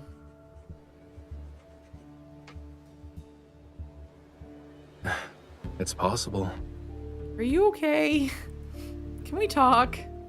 My words don't form a coherent sentence, yet Rafayel understands and responds with a nonchalant chuckle. Getting lost in the allure of treasure they yearned for half their lives. It might be a sweet dream for them. You know who those missing people are? You also saw them. Did I? Meeting his gaze, I'm silent for a moment. Oh, he killed the Ever people. Good. Not mad anymore. They're from Ever. Glad they're dead. There's no doubt that they created the device to lure the Wanderers, but I don't have the chance to question the motives of the people who were involved. Compared to those who willingly entered the blue hole, aren't you here for something more important? Of course, that package. Yeah, I figured as much. Maybe it can bring you closer to the truth you're seeking. I mean, yes. Yeah, As more for the other murder. thing, He keeps getting me if you want to talk about that as forgotten accomplice to promise, murder, and you don't need to I'm bring it up now. not sure how I feel about that. The weather's so bad today, and I'm not in the mood for a tragedy, you know. Why don't we talk about something cheerful instead? Okay, we can be cheerful, but are you okay? Can we start there? Can you just, like, assure me that you're fine? Though the details of my encounter with Rafayel remain hazy, I managed to retrieve a few fragmented, vague memories. During that year, I fell into a deep sleep for 3 or 4 days due to a high fever. When I woke up, I lost a lot of memories in my meeting with Rafayel. Wait, hold on. No. During that year, I fell into a deep sleep for 3 or 4 days before due to a high fever. When I woke up, I lost memories in the meeting with Rafayel. It happened to occur before I got sick. Rafayel sighs and puts down the paintbrush. You don't think I'm avoiding this topic because I'm trying to run away from it, right? Yes, I do. Yep. 100%.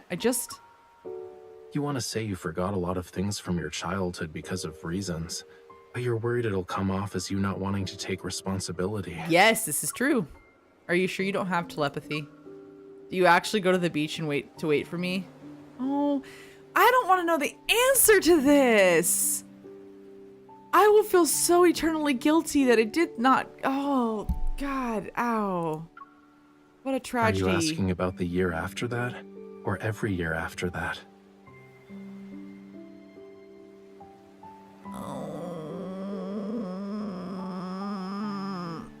I'm sorry.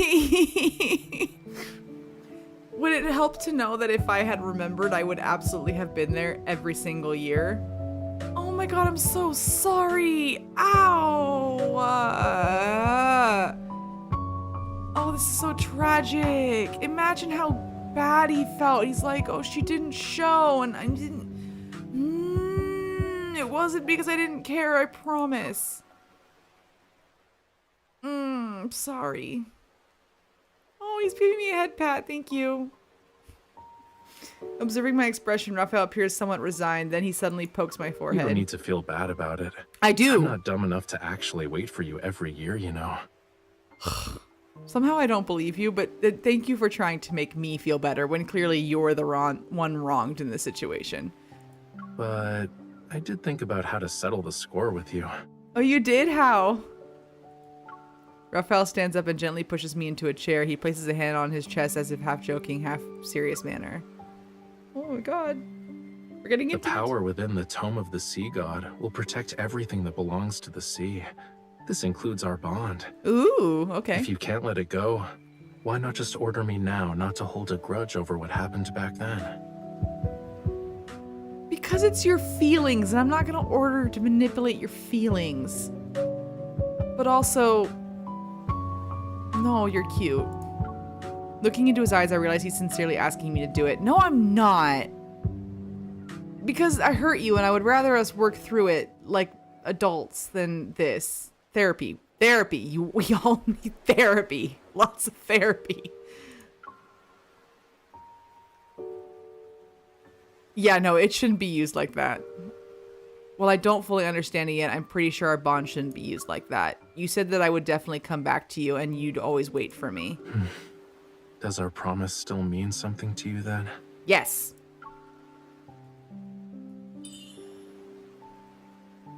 According to the weather forecast, there will be a storm today. Everyone's been advised not to leave home unless it's absolutely necessary. He definitely waited a few years, I bet. Oh yeah, 100%. I did. Because I know you're waiting for me. Oh my goodness. Raphael breaks into a smile and takes my hand into his palm. The heavy downpour descends, carrying with it a majestic force that seeks to wash away all the remnants of the past. The surging waves crash against the shore. Sea spray soars and as if in a fierce battle between the sky and the ocean. But in the end, rainwater and seawater will find their way back to each other. They will return to how they were before they parted ways. Oh my god, this is so romantic. So poetic. So romantic. Oh my god. Oh. I'm getting the feels. I'm getting near teary, but I'm not quite teary yet. This is, oh. But it hurt. It still hurt.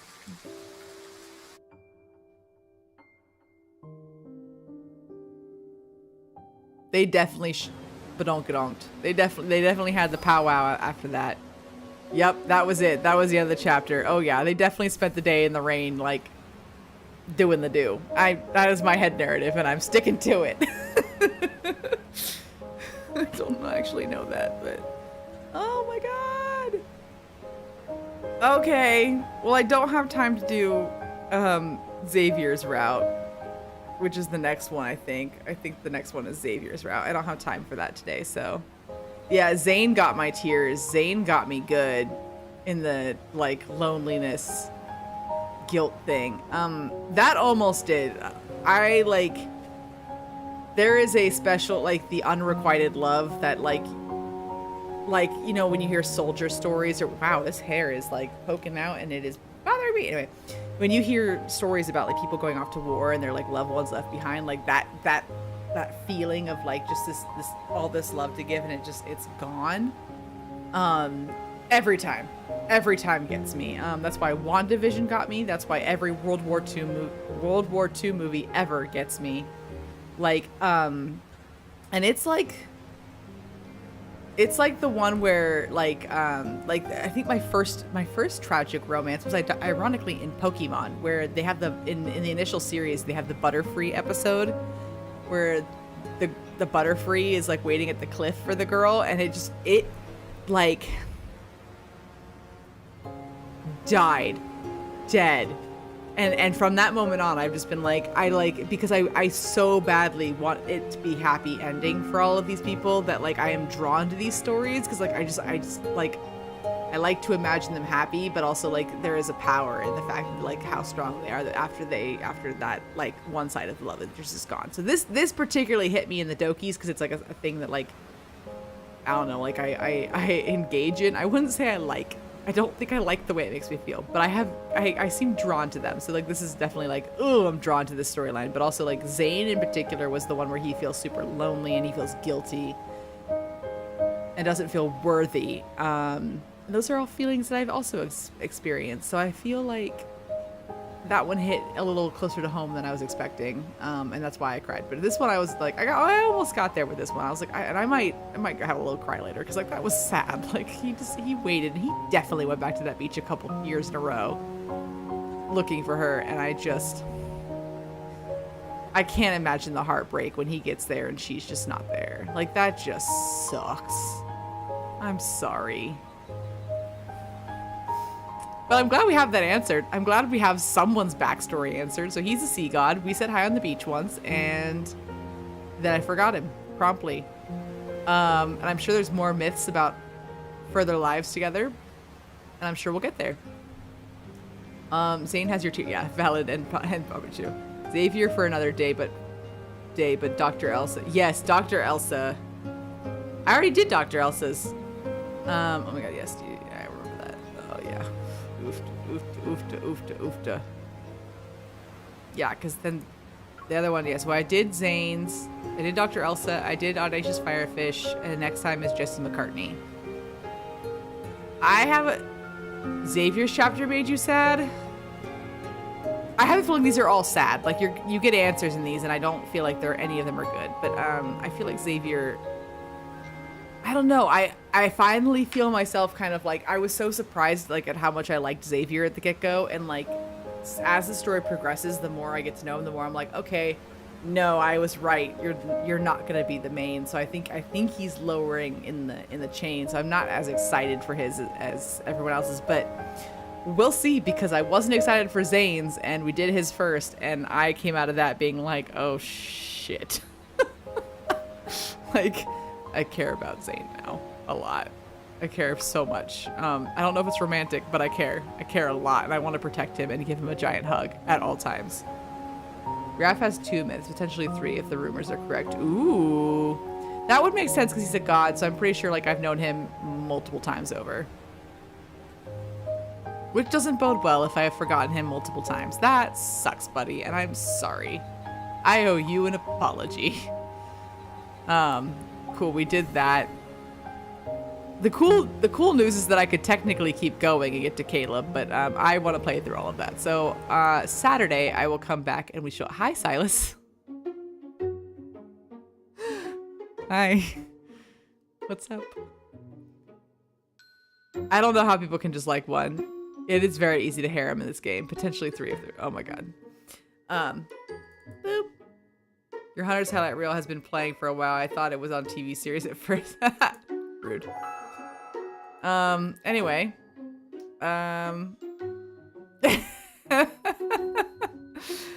Okay, hold on. We're gonna do this, and then we're gonna go here. All right. Well, thanks everyone for joining me on this lovely Thursday evening. What we're gonna do is I'm gonna play the next part of the game. Xavier's story on Saturday, and what I'm hoping to do is do Xavier's story, and then I'll probably do a couple of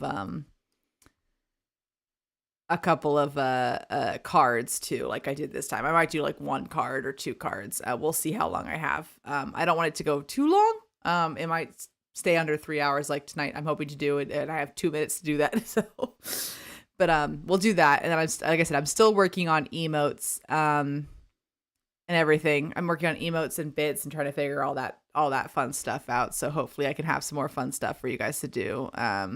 I figured out the poll, but I didn't realize the poll was like you could do the max 10-minute poll, and I like want to leave up a poll about what do we want Silas's nickname to be.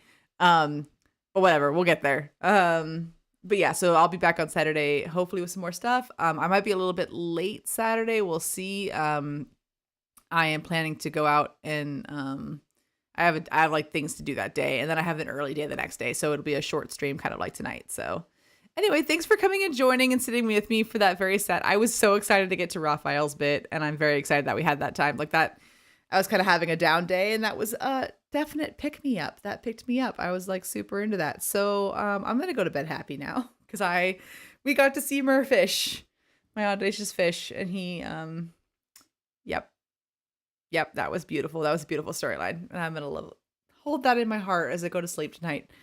Anyway, like I said, thank you everyone for coming by. I appreciate it, and I hope to see you guys on Saturday. And if not, stay safe, stay happy, and we'll be in touch. And thanks again for joining me and helping me play the game. Appreciate it. Now come help me play through Xavier's route. All right, everyone, have a good night, and I'll see you guys all soon. All right, bye.